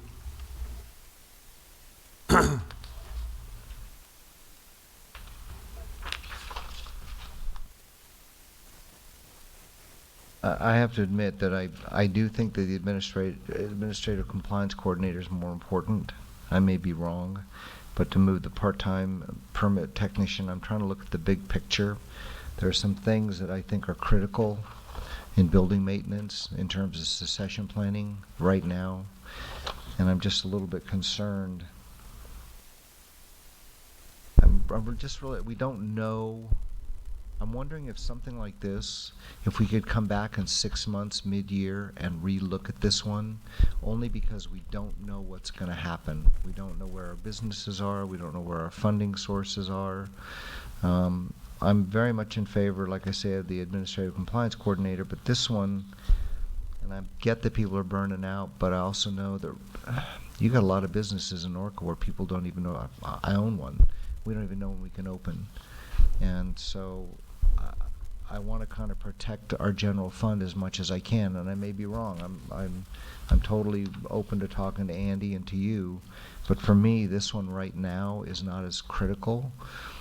And again, I may be wrong. I mean, if you can convince me, I'd rather look at this one 6 months from now, and discuss it. If is that possible, Andy? Or what is your feeling on this? Bring back at mid-year when we have more information on the budget. What is your, I mean, basically you just said it, but of these two positions, which do you consider to be the most important?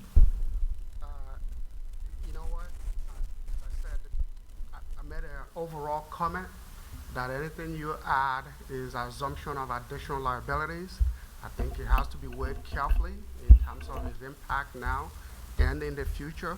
I also do recognize, as everyone does recognize here, that some of these positions are needed in order to provide flexibility and to make sure that employees don't get overly burdened by what they do here in the city of Norco.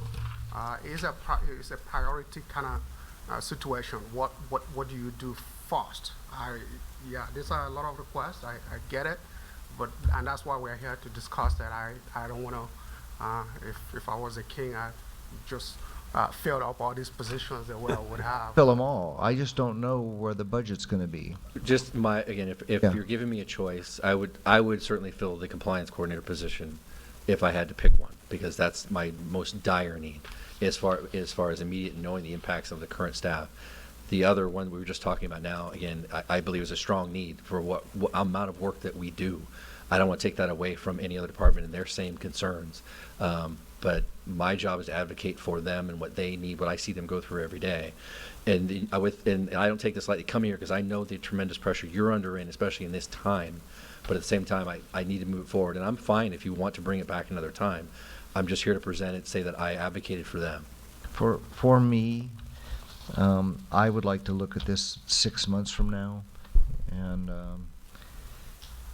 because I'm much more in favor of the first one, and it's just my opinion. And it's not even based on need, and please tell staff, it's just, we just don't know where the budget's gonna be. We don't know when things are coming back. So that's all I have to say, Mr. Mayor.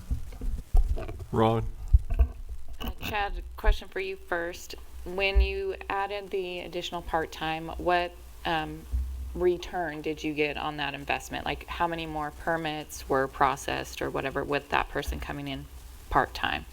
Sadly, I don't have a metric, to count the things. I can tell you from the amount of time the current full-time worker was putting in after hours, certainly reduced, but it was mainly the position helped give a break during the day because they were locked in at their table with either phone calls or customers, and they can't get, that's why I actually have a secondary desk near my office so they can literally go there and hide and get things done, respond to information. So it's been very helpful in getting the workload, but we've just been piling on because, again, we're getting it done, and I just feel that our department needs 2 people assisting in that role. But again, I've been very thankful for the part-time position, and so has Shannon, the full-time person. So don't think we're not grateful. No, okay, I was just wondering for some metrics. And then, Andy, I skipped ahead in the presentation, so I'm going to ask you another question. So in the summary, it says the requests that are in this packet from the general fund are $387,253. We just, by picking option B with the sheriff, saved $389,000 out of the general fund, correct? So that would just leave us basically a wash and still at a 2.2. So my question is then on the 2.2 deficit, is that being really, really conservative with our budget? If it was a different year, I would say yes. But it's not. This year, I don't know.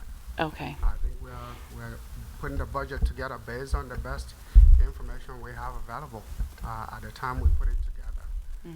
It's hard for me to, especially the sales tax. That's really where our big issue is. It looks like the hotels are coming back somewhat.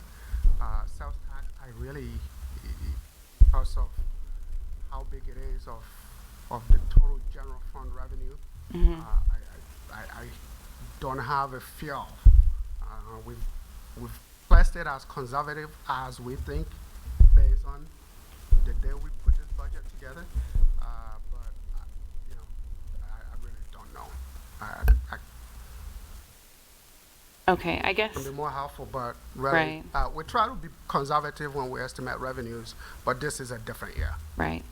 So I guess my kind of then overarching picture, we're looking to approve something for the next fiscal year.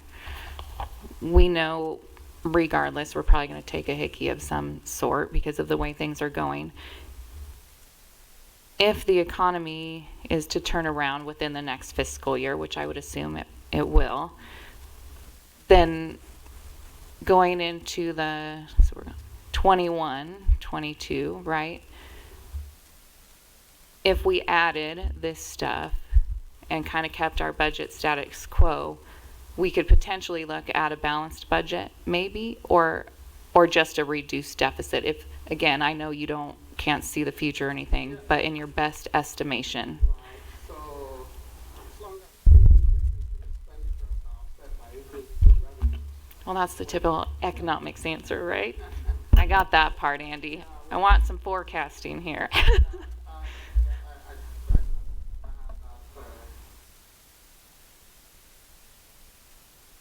A crystal ball, yeah. I wish I had it to that extent.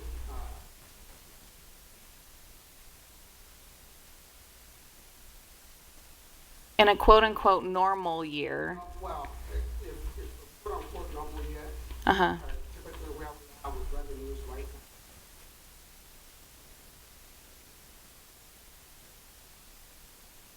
now. More likelihood that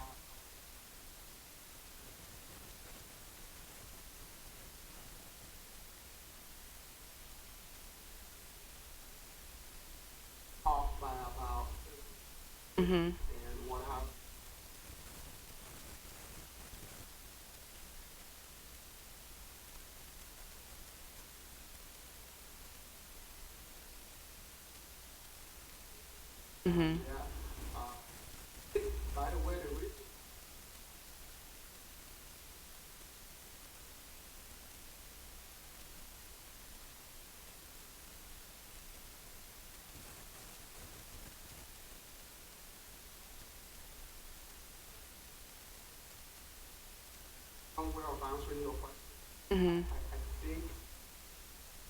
normal year, they like.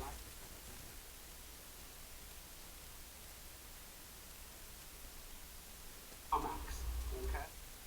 Then we're gonna break even. Yeah, they're not to improve our revenue.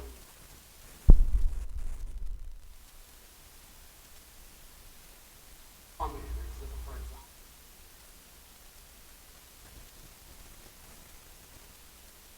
Status quo.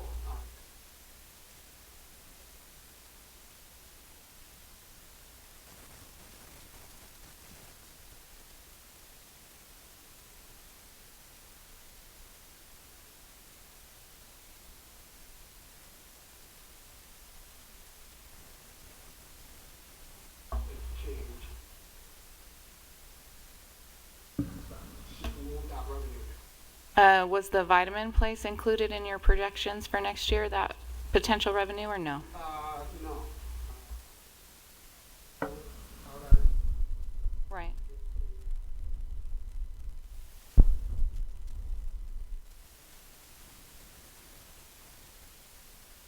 Mm-hmm. So there's nothing for that included. Okay, I'm just trying to think big picture, and if we can help staff, keep everybody happy and take a hickey for a year, projecting out that we've got other things lined up the way they need to be, we could potentially still balance out when we're done. That was all. So, thanks. Greg? I'm not going to discuss economics. Well, so one of my concerns on this, I mean, Shannon, your staff does a great job, is more on a finance end. One of the purposes of expenditure here is manage vendors, purchase order, and processing of payments. Why isn't this being done in finance? Why is your department doing that? Am I reading this incorrectly? It would traditionally processes normally the invoices come into us. We process them, identify the PO. They come to me to verify for signature that this is an invoice that can be processed. So we have our own tracking of we get our invoices in, and that goes to finance to actually process the invoice. In some cases, it can go the other way, where the invoice may go to AP first. They will end up giving it to Shannon, who logs it with the PO number or account number. It goes to me. It just depends how it gets there. A lot of times, but it can go either way depending on how they send the invoice in. But you're not Shannon's always generating your own invoices. No. It's all coming from vendors. They email them or mail them to us for all the jobs that we do. I guess at that point, so if we're looking at that and saying, we need this additional help because of all of this is increasing, and part of this is vendors, purchase orders, payments is increasing, wouldn't the finance department need some additional help then also?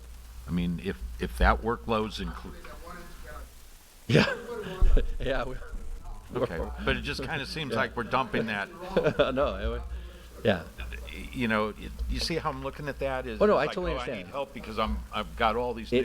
It's a domino. And then here, Lisette, Yeah. boom. The challenge, though, is on the purchase orders, you have to verify the work being completed, or if it's, for example, if you're doing a project and it's a billable, you're verifying that percentage of work was done and that type of thing. Finance, then it goes over to finance for actual processing.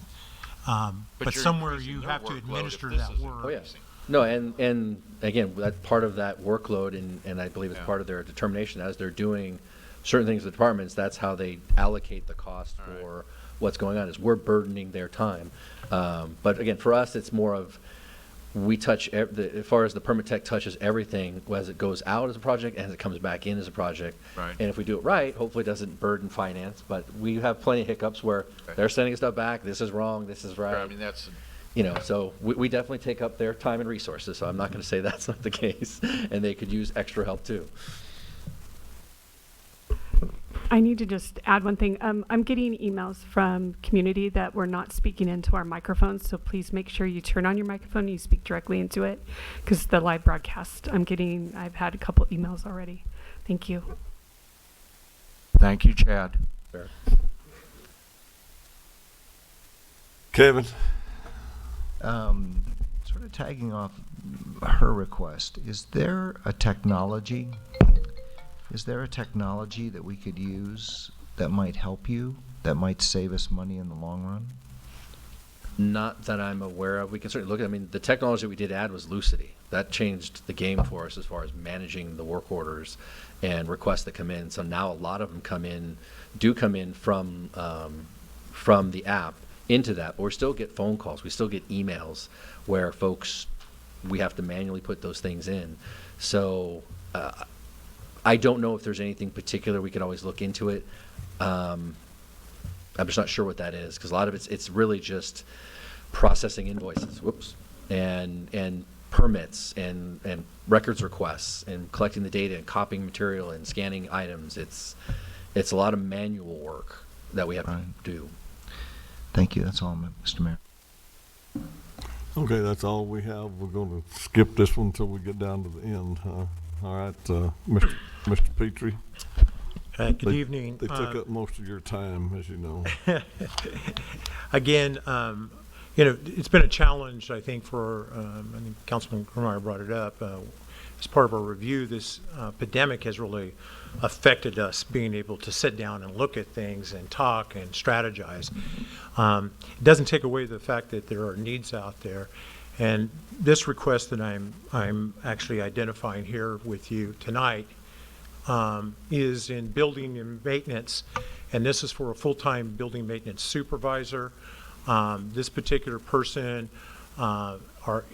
Chad just mentioned Lucity, great program, increased the number of work orders that we're actually physically getting, not only online through the app, but also what we get from phone calls or internal work orders. This person would oversee staff, manage workflows. It allows the superintendent to focus on CIP projects as well as administrating tasks. It allows this person to help us manage capital maintenance projects as well. Currently, right now, we manage over 300,000 square feet of public assets and infrastructures within the current building operations. Positions will provide skill sets in building maintenance with physical labor capabilities, as well as project management, and be able to help out with the CIP program. It also puts us in line for succession planning.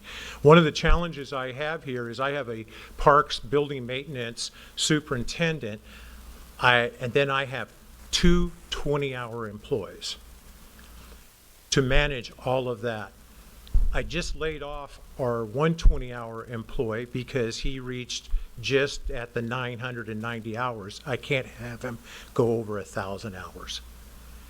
Then my other one will probably be laid off next week because he's right there at it. If I average them at 18 hours a week, they're pretty much close towards the end of the fiscal year, and we're still not done. We just did a review of our number of work orders and what we do, which is near 1,000 work orders. We're only getting to about 40% of them. We're not able to do it. And it's a lot of small projects that need to be done. But without the proper staffing and labor staffing, and by the way, this division contracts out a lot. We contract out a lot, but there are some things that we can't even get to that we try to contract out with. And if the project is over $3,500 we need to go out to bid. So we go out and look at different contracts. We put bids together, whatever the scope of work is, and that comes in. There's ways we believe, I think, on some of these skill sets that we could save. We have a project we're doing, and on the CIP side, when I got the first bid, it was $20,000 to do this as part of our City Hall security system. If I had the right staff, I could do that for probably under $4,000. That's the difference. When you look at, it's really having people with skill sets to be able for us to do capital projects. Currently, we do not have a person who has the skill sets that are in this specific area. And when I talk about this specific area, I'm talking about what we call building engineering. They're not necessarily an engineer, but they understand air conditioning. They understand the various mechanics of building services, from carpentry to HVAC to electrical to that. they know how to work to get projects done, know how to work with contractors. Currently, right now, we rely on 220 hours to fill that, the superintendent and myself to backfill those particular needs.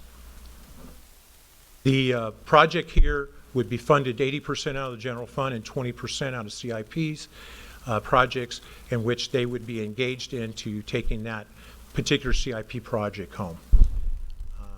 So we're looking at really about $67,977 out of the general fund and $16,995 out of CIP. This position is budgeted at a PEPRA position and is budgeted also at the top step.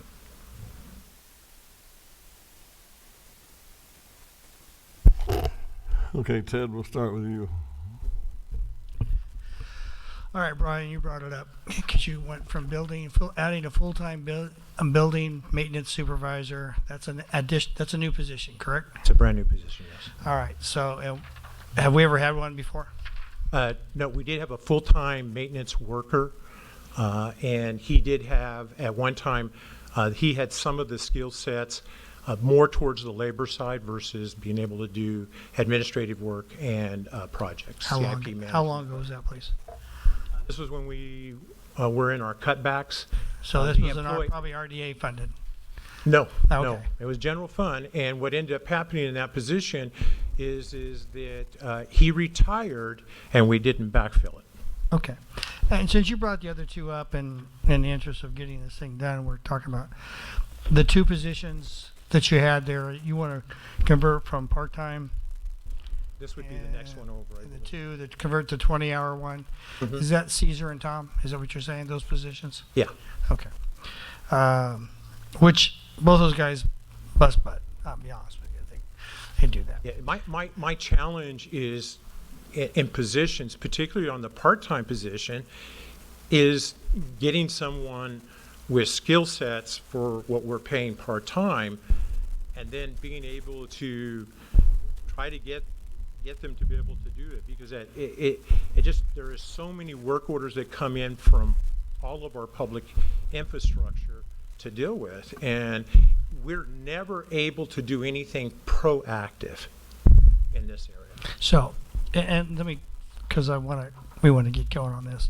The one thing that this is somebody that's dedicated to Ingalls or anything like that, right? No. They work throughout the park system and the building No, system. they're out through. They work throughout our public infrastructure. Okay, all right. And that's the same with the supervisor, the new position you want to add. So, okay. All right, that's all I need. Thank you. Kevin? Robin? Greg? Brian, so 300,000 square feet of public assets that we have to maintain, and what is the value of that asset, the 300,000 square feet? I think it was $150 million worth of public asset. By the way, that does not include the park infrastructure asset. That is only public facilities, yes. And I think our total asset value from public infrastructure is over $200 million. Okay, so, and at this point, we have a couple of part-time employees who have run out of hours maintaining $200 million worth of assets for us. That's correct. Well, and you got to include myself and the superintendent. I'm not going to include you in it. I'm just saying you got yes, a $200 million asset that's maintained by two guys that are out of hours. that is correct. Does that sound silly?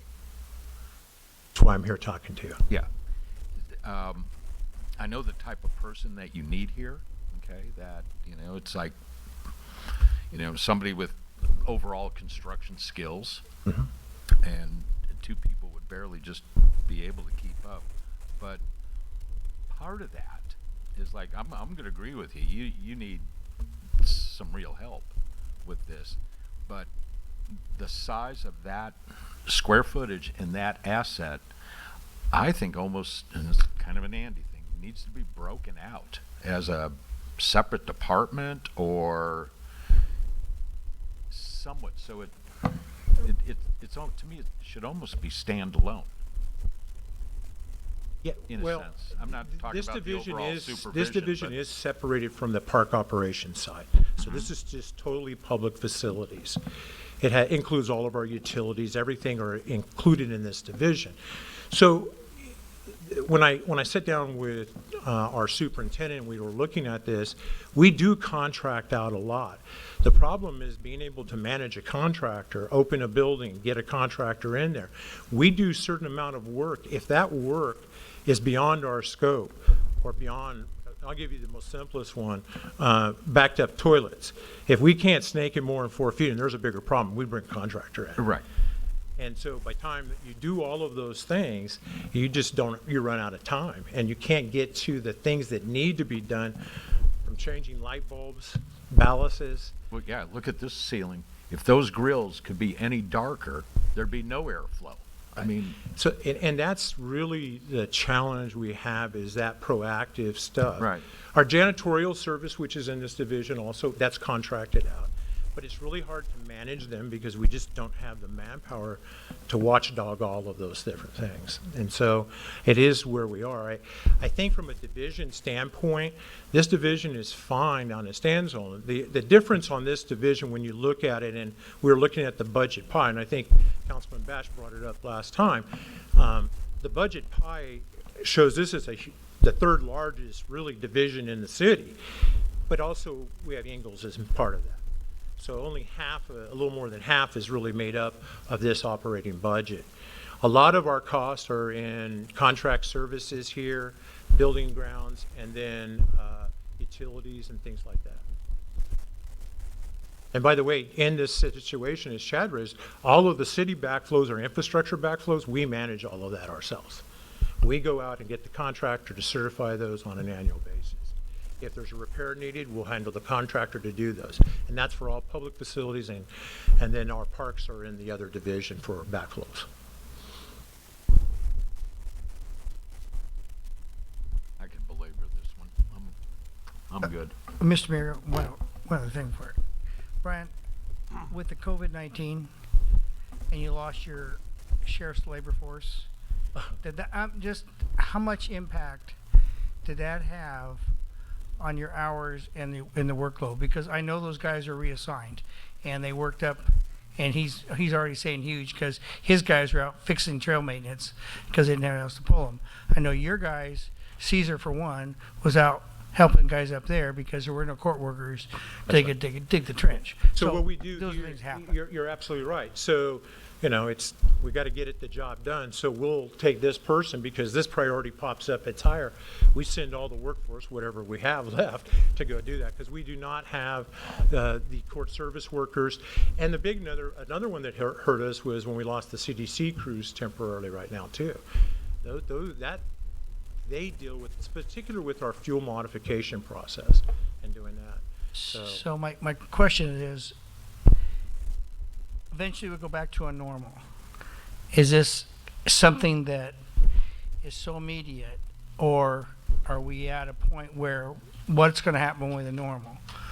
I don't want to, in other words, are we spending money because we're in an unusual situation, or is this going to be, I hate the word, new normal? No, the problem with the COVID-19 is it's added to the level and work order process. We're doing things that we weren't doing before, just in building stuff. As we start to restart Norco and start opening facilities, which is in the near future, we're going to be having to comply to certain guidelines and adding certain things that were not the norm before, but will be in the guidelines for us in the future. Some of that, I don't even know what that is yet, but we're preparing for whatever that might be. Because of our infrastructure, the number of work orders we get, and technology is great, but it is added to the issue of what comes in that needs to get done. And so when I look at that, it's about, I've got to prioritize certain things. So if something comes up at a fire station, that's going to jump over to a priority or at the sheriff station, particularly if it's dealing with something key over there, and something else is going to get put on the back burner until I can get to it again. And we're just chasing our tails, particularly in this division with building operation and maintenance.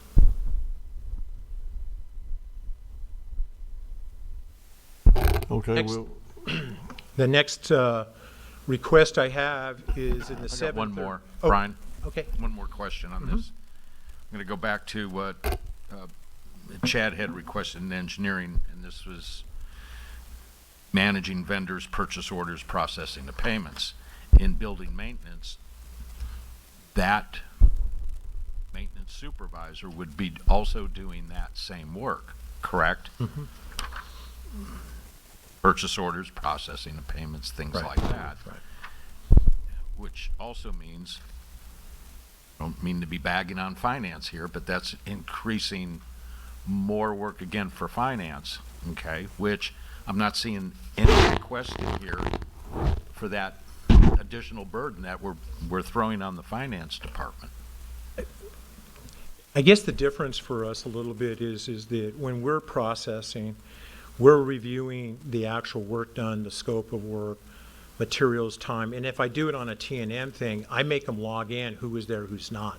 That's one of the challenges that this supervisor. But I'm not talking so much about contractors that way. I'm talking about these maintenance guys that vendor I'm assuming they're processes. gonna run down to Ganal Lumber or Yep. Ace Hardware, they're gonna go buy something, they're gonna remove and replace it, Yeah. right? Right. And Typically, right now, the Generate their superintendent own superintendent costs. goes through a stack of those like this every week. Yeah. On just nuts and bolts and things that have to be bought to be done, light bulbs, whatever it is, or vendors who bill us for certain things. Toilet paper. The toilet paper's in this budget, so all of those type of things. All right. You kind of see where I'm going. Oh, It's yeah. just like, yeah, you need help here, but I think we got to carry it all the way down And past not the 2-yard I'm line. not speaking for finance, Yeah, but let me just say something. to Sure. that. With a lot of capital projects we are doing, okay, and certainly there is no doubt that, yeah, I'm talking into the microphone.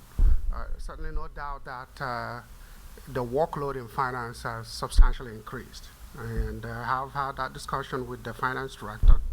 I think the primary focus for now is to try to get all the employees that are out on sick leave back and fill the positions that are currently open, that we need to vacant, that we need to fill.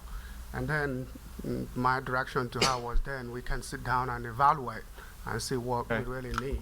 But there is no doubt that the workload there has increased quite a bit. And All something to tag on what you're saying and what Andy's saying, probably from a department, citywide perspective, is maybe a procurement supervisor who handles that kind of stuff. That may be the relief we need. I mean, that's probably something that Andy and Lisette can take a look at, but, because there isn't a position anywhere in the city of that, other than we do our own. This wouldn't be the right time to ask to hire a purchasing agent.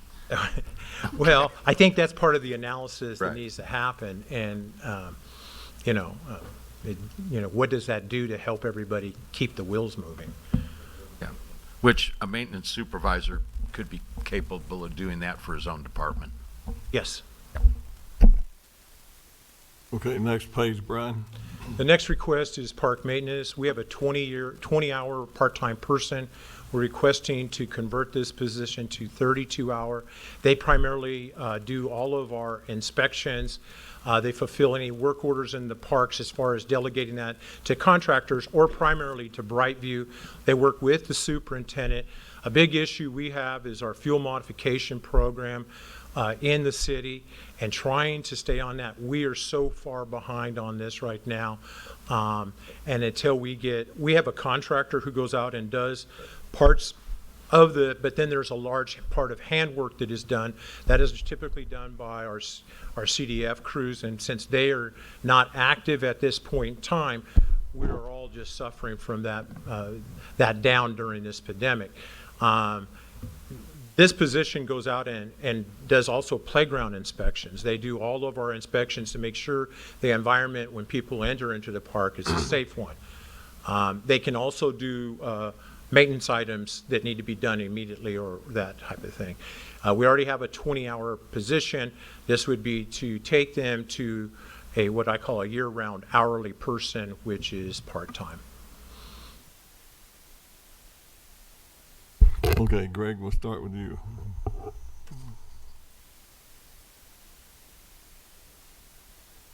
Robin, I don't have anything on that one. Kevin, Ted. I can attest to this. I actually mowed your weeds for you up there at the park.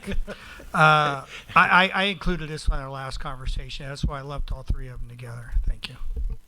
Okay, all right. Next page, Brian. This is Animal Control Services. Right now, this request deals with the conversion of our current animal control senior officer into a supervisor's role. Prior to when we were having our downsizes, we had a supervisor and a superintendent. The challenge we have, and this is something Human Resources brought to me, we don't have anyone when the superintendent's not there to really technically oversee staff in a supervisory role. The senior animal control officer, that's really not in their actual job description. So what we were trying to do is actually bring back the supervisor's position. This person would also do standby time. So this will assist us in that particular area. And they would be covering a lot of our coordination, case management, code enforcement. Currently, right now, we have a really good relationship with code enforcement. We really work together as a team and assist each other on different types of enforcement actions and or assistance on the weekend. So this allows us to have that coverage.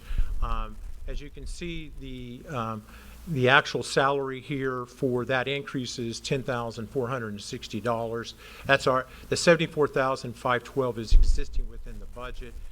This would be bringing in a position that would be PEPRA, and that is also classified at the top step. Okay, Greg, I'll still start with you.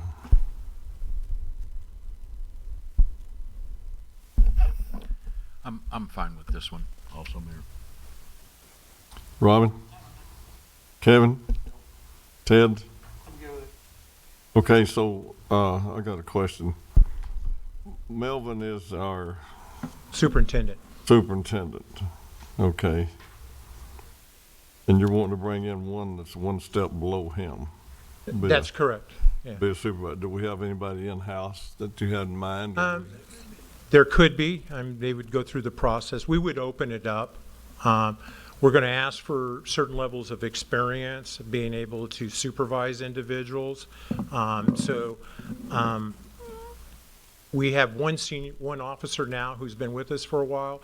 I'm not sure if he feels he's ready or could apply for that. That's to be seen, but we would be opening this up for recruitment. Okay, so we have 2 officers under Melvin, right? Right now we have a vacant senior animal control officer. We have an officer, animal control officer, and we have a part-time animal control officer trainee. Okay. And that covers us throughout the 7 days with standby throughout the city. Right. All right, next page then. Mayor, Yes. to go back to that then, this is just, if I'm reading this right, this is just a $10,000 increase. That's correct. So if your current employee is not interested in this position, is his position then being eliminated? No, I don't know whether he's interested or not, because this position is just something we've been working on to bring back for approval. Currently, right now, we would be eliminating the senior animal control officer. It would become a supervisor's position. So we're converting the senior animal control officer to a supervisor. Yes. Oh, the position's vacant right now? Yes, it's currently vacant right now. Okay. I'm sorry. Yeah, All right. this position is currently vacant, and That answers it. Thank you. okay. Okay, Brian, next one. This is our part of the discussion we had during the budget, we're looking at, as part of our modification to the existing landscape maintenance contract, we have the right to extend for an additional 2 years to this contract. And our discussions with the contractor, we would be looking at about 11.5% contract increase. This would include the CPI. Their current contract is an automatic CPI increase annually. This would take the role of that. We've also looked at some modifications in the addendum for this, which would include fertilization, seeding, scheduling, DG allotment, those type of things. What part of this would be paid for, or increase would be paid for, out of the assessment districts. The assessment districts will be coming to you at your next meeting to set the public hearing in July. So this money has already been identified in the assessment districts, and the other part would be an increase in the parks, contract services, and building and grounds. About 53% of this is general fund, 47% is landscape maintenance district. Okay, Actually, I Ted? think that should be reversed. It should be the other way, so. Okay, so this is not asking for a person. This is No. increasing a contract. This is just, I wanted to be transparent because we have a clause in the contract to extend it, but as the contractor said, we need to make some adjustments in order to be able to stay with what your specifications are calling for. So we've made those adjustments, and they've asked for an increase greater than what the CPI is. That's why I'm bringing it back to you, and this is what those adjustments would be. It's going to raise the LMD fees in each district, district, correct? Yes, and we've actually calculated that into our projections for the next fiscal year, and it does not, it's not taking anything in the whole. Even District 2. It won't require a 218 hearing on any increases. Not now. Not, I will say that because in the future, there's a few of them that are very tight at the very end. So That 5 is, LMD 5 is it's at the pretty end? good. It's at the end, they're at the height of their, They're getting there. But they have a reserve balance. It's Okay. really 3 and 1 that are okay. the tight Okay. ones. And then, this also includes LMD 2? Yes, it does. Okay. So the LMD services are going to come from the residents over there. Right. I know, because I'm one. The parks contract services, so essentially out of the general fund, you're hitting us for 58, almost $58,000. $59,000 sitting Right. there out of that thing. And so this is an extension of Brightview's contract, correct? That's correct. And what this does is, if we could say, look, you know what, we want to go out and test the waters of the market.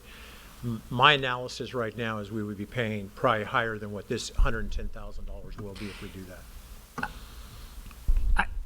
We're trying to look at this, and I would ask that if you're going to, and you brought it up, if you're going to look at an analysis for us to make a fair decision on this, and I hate to see you go out for a request for proposals, but for some reason you did your analysis.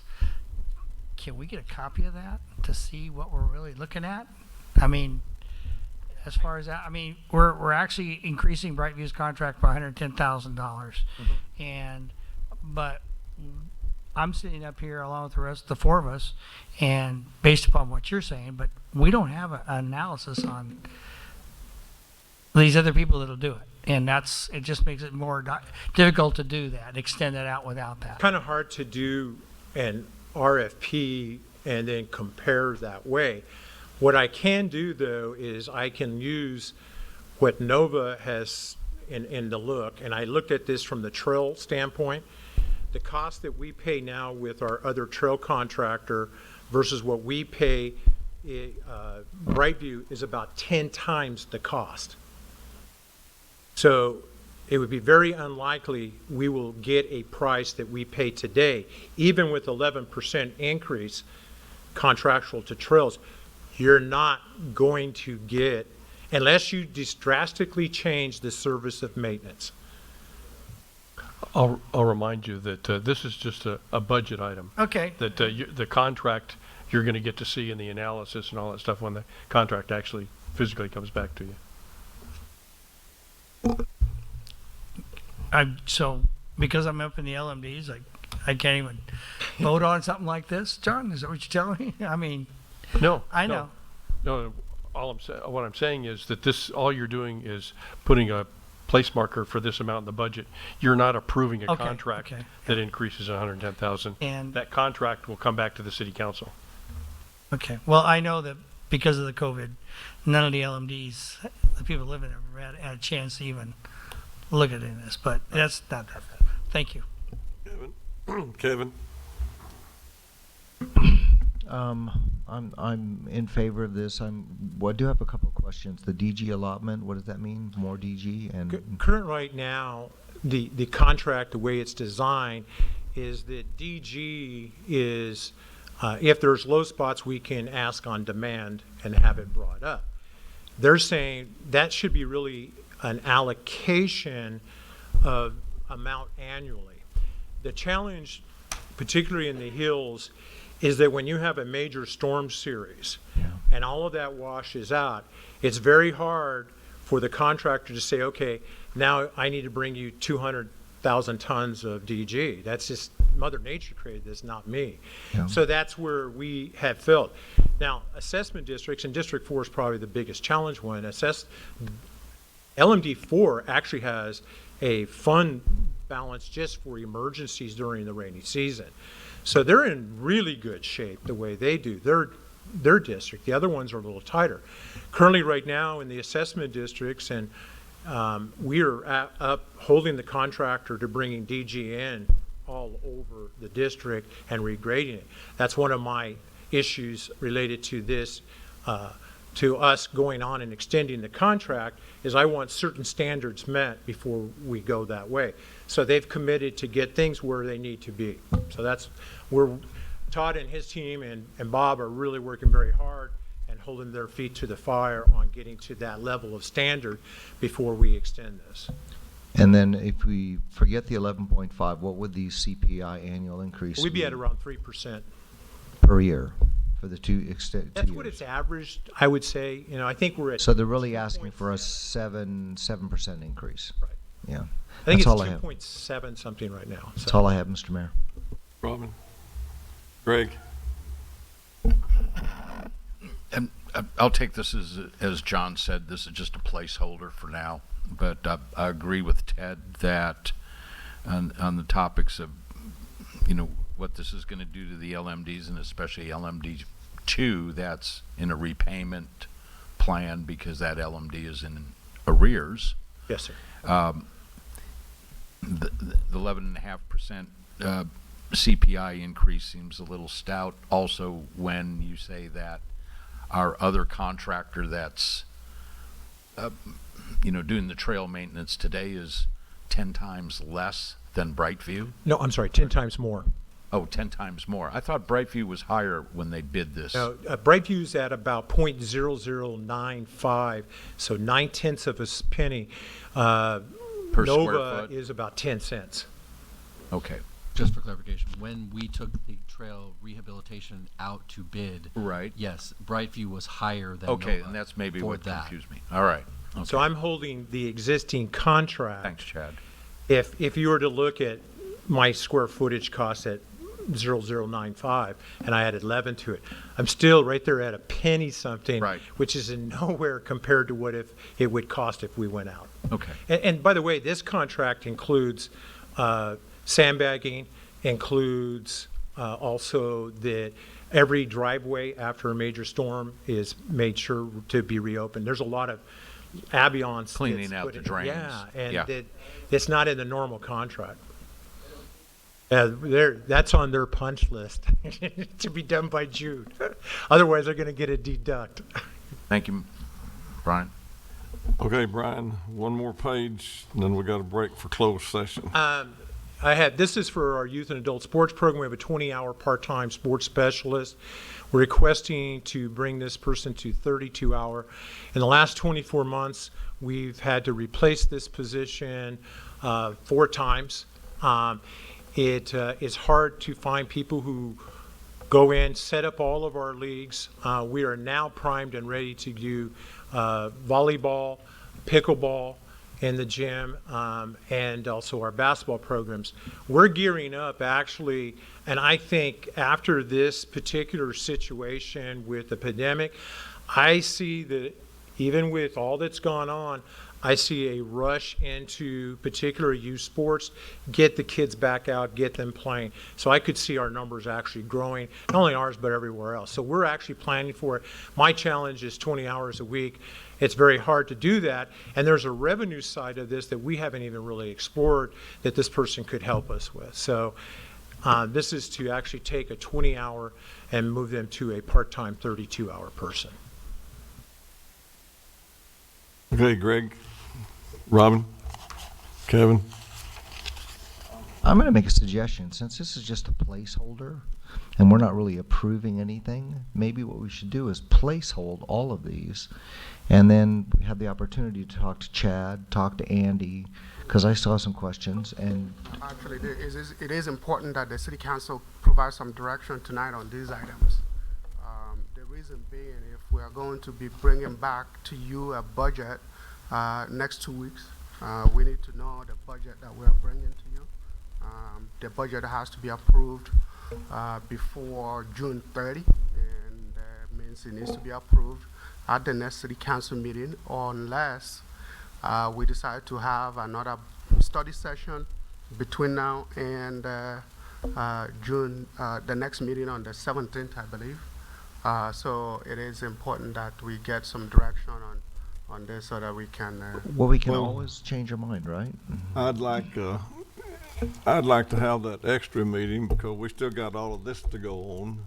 Yeah, Either that or the next council meeting we have, and we're gonna have a budget with it. We start at 3 o'clock because this is taking up the whole time. I mean, we needed to see this, but we don't have time tonight for this.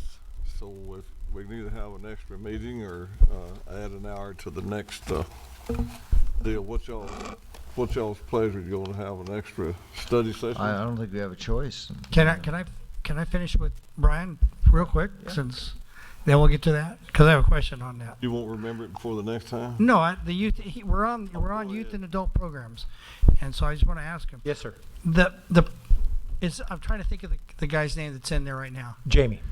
Is that who's Jamie's position? Yeah. Jamie Carper. Okay, I was thinking about the young man that runs the gym and the gymnasium and the ball and the. No, that's not Jamie. I know who Jamie is. No, that's Jamie. He runs the gym. He runs okay. all of our sports. Is that Jamie that works in your office then? Well, he comes in the office. No, she. I'm thinking. Oh, two different people. Okay, yes. that's what got me confused. Okay, Yes. okay. And yeah, that's This is Jamie, the kid that. yes, the young man there. Okay, that's just what I just wanted to understand the position. Yeah. Okay, yes, okay, I understand. All right, thank you. Okay, what's y'all's pleasure? Have an extra meeting, study session? We don't have to rush into a What's the council meeting. schedule to have an extra meeting? Very tight. Probably would have to be on Monday or something. No, like you have to have a 10-day notice? For a special meeting? No. Not for the workshop? No. We're already noticed for the budget to be adopted on the 17th, so that's already went out. So to have a budget workshop, we don't have to notice that. Last year, for the same situation came up, you did do a budget workshop prior to finalizing the budget that evening. So that is an option. We had it on the same day as city council. Which would mean, I guess, that the budget that you would see for the purpose of the 17th would be the budget with all this stuff in it. Yeah.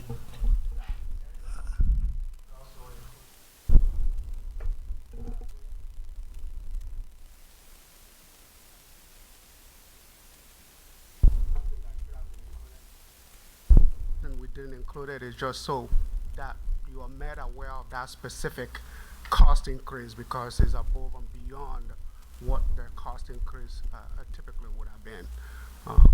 So we can add those items to the budget you've already looked at, and then deal with these items, and if they are approved after the study session, then we will include it in the final budget that is actually posted.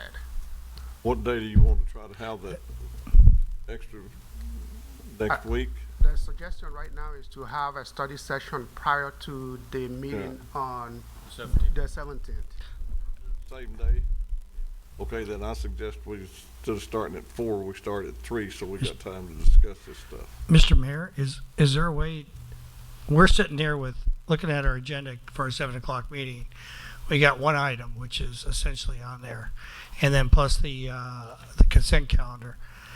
Can we finish this after, or at least get this part of it before we go into CIP? That's up to you guys, or Well, John. I mean, actually, your first agenda item is to continue this discussion tonight.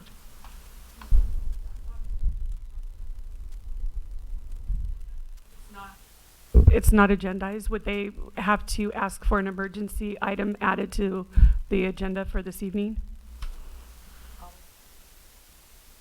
Tonight, the only thing that's on there is the fee schedule. And I know that'll take a while. That's just approving the amendments. There, I'd say maybe the simplest way of doing this is to add this to the regular agenda as an urgency item and continue the discussion tonight. Okay, is that good with everybody? I mean, where chances are with only this light calendar, get this thing done, at least this part, so we can walk into the CIP one fresh. That's just my thought. Okay, make a motion. That's what I want to make a motion. After this, we continue this discussion, workshop. Okay, you'll do that when the regular meeting commences. Okay. Yeah, we will need to adjourn this meeting, and then we will open the city council meeting and ask for that after the public session. You return from public session, or closed session, excuse me. So what the goal is that you want to try to knock out the capital improvement tonight as a, No, just the rest of this. the rest of Finish this. because Finish this and then leave capital improvement for a separate one. Discussion I feel on these things. all right. So I'm gonna close this meeting. That would be very helpful to staff.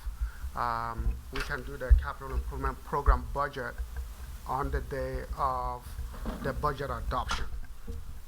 Then can I make one, And, can I make one comment then on that? And it's Please. just capital improvement budget only. Would you take a look at your first page of the 5-year capital improvement program, where you have a description of projects and you call Palomino Business Park 636,000 square feet, and that project's almost 2 million?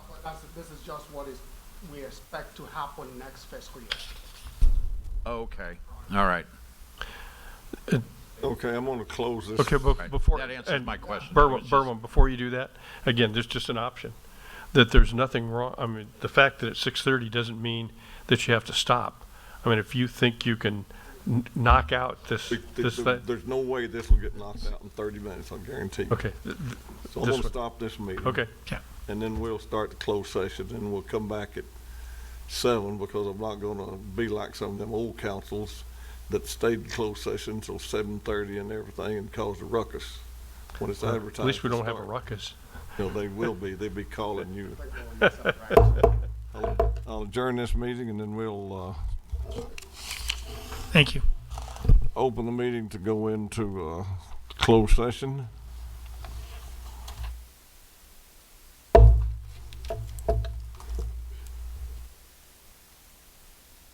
So we'll adjourn.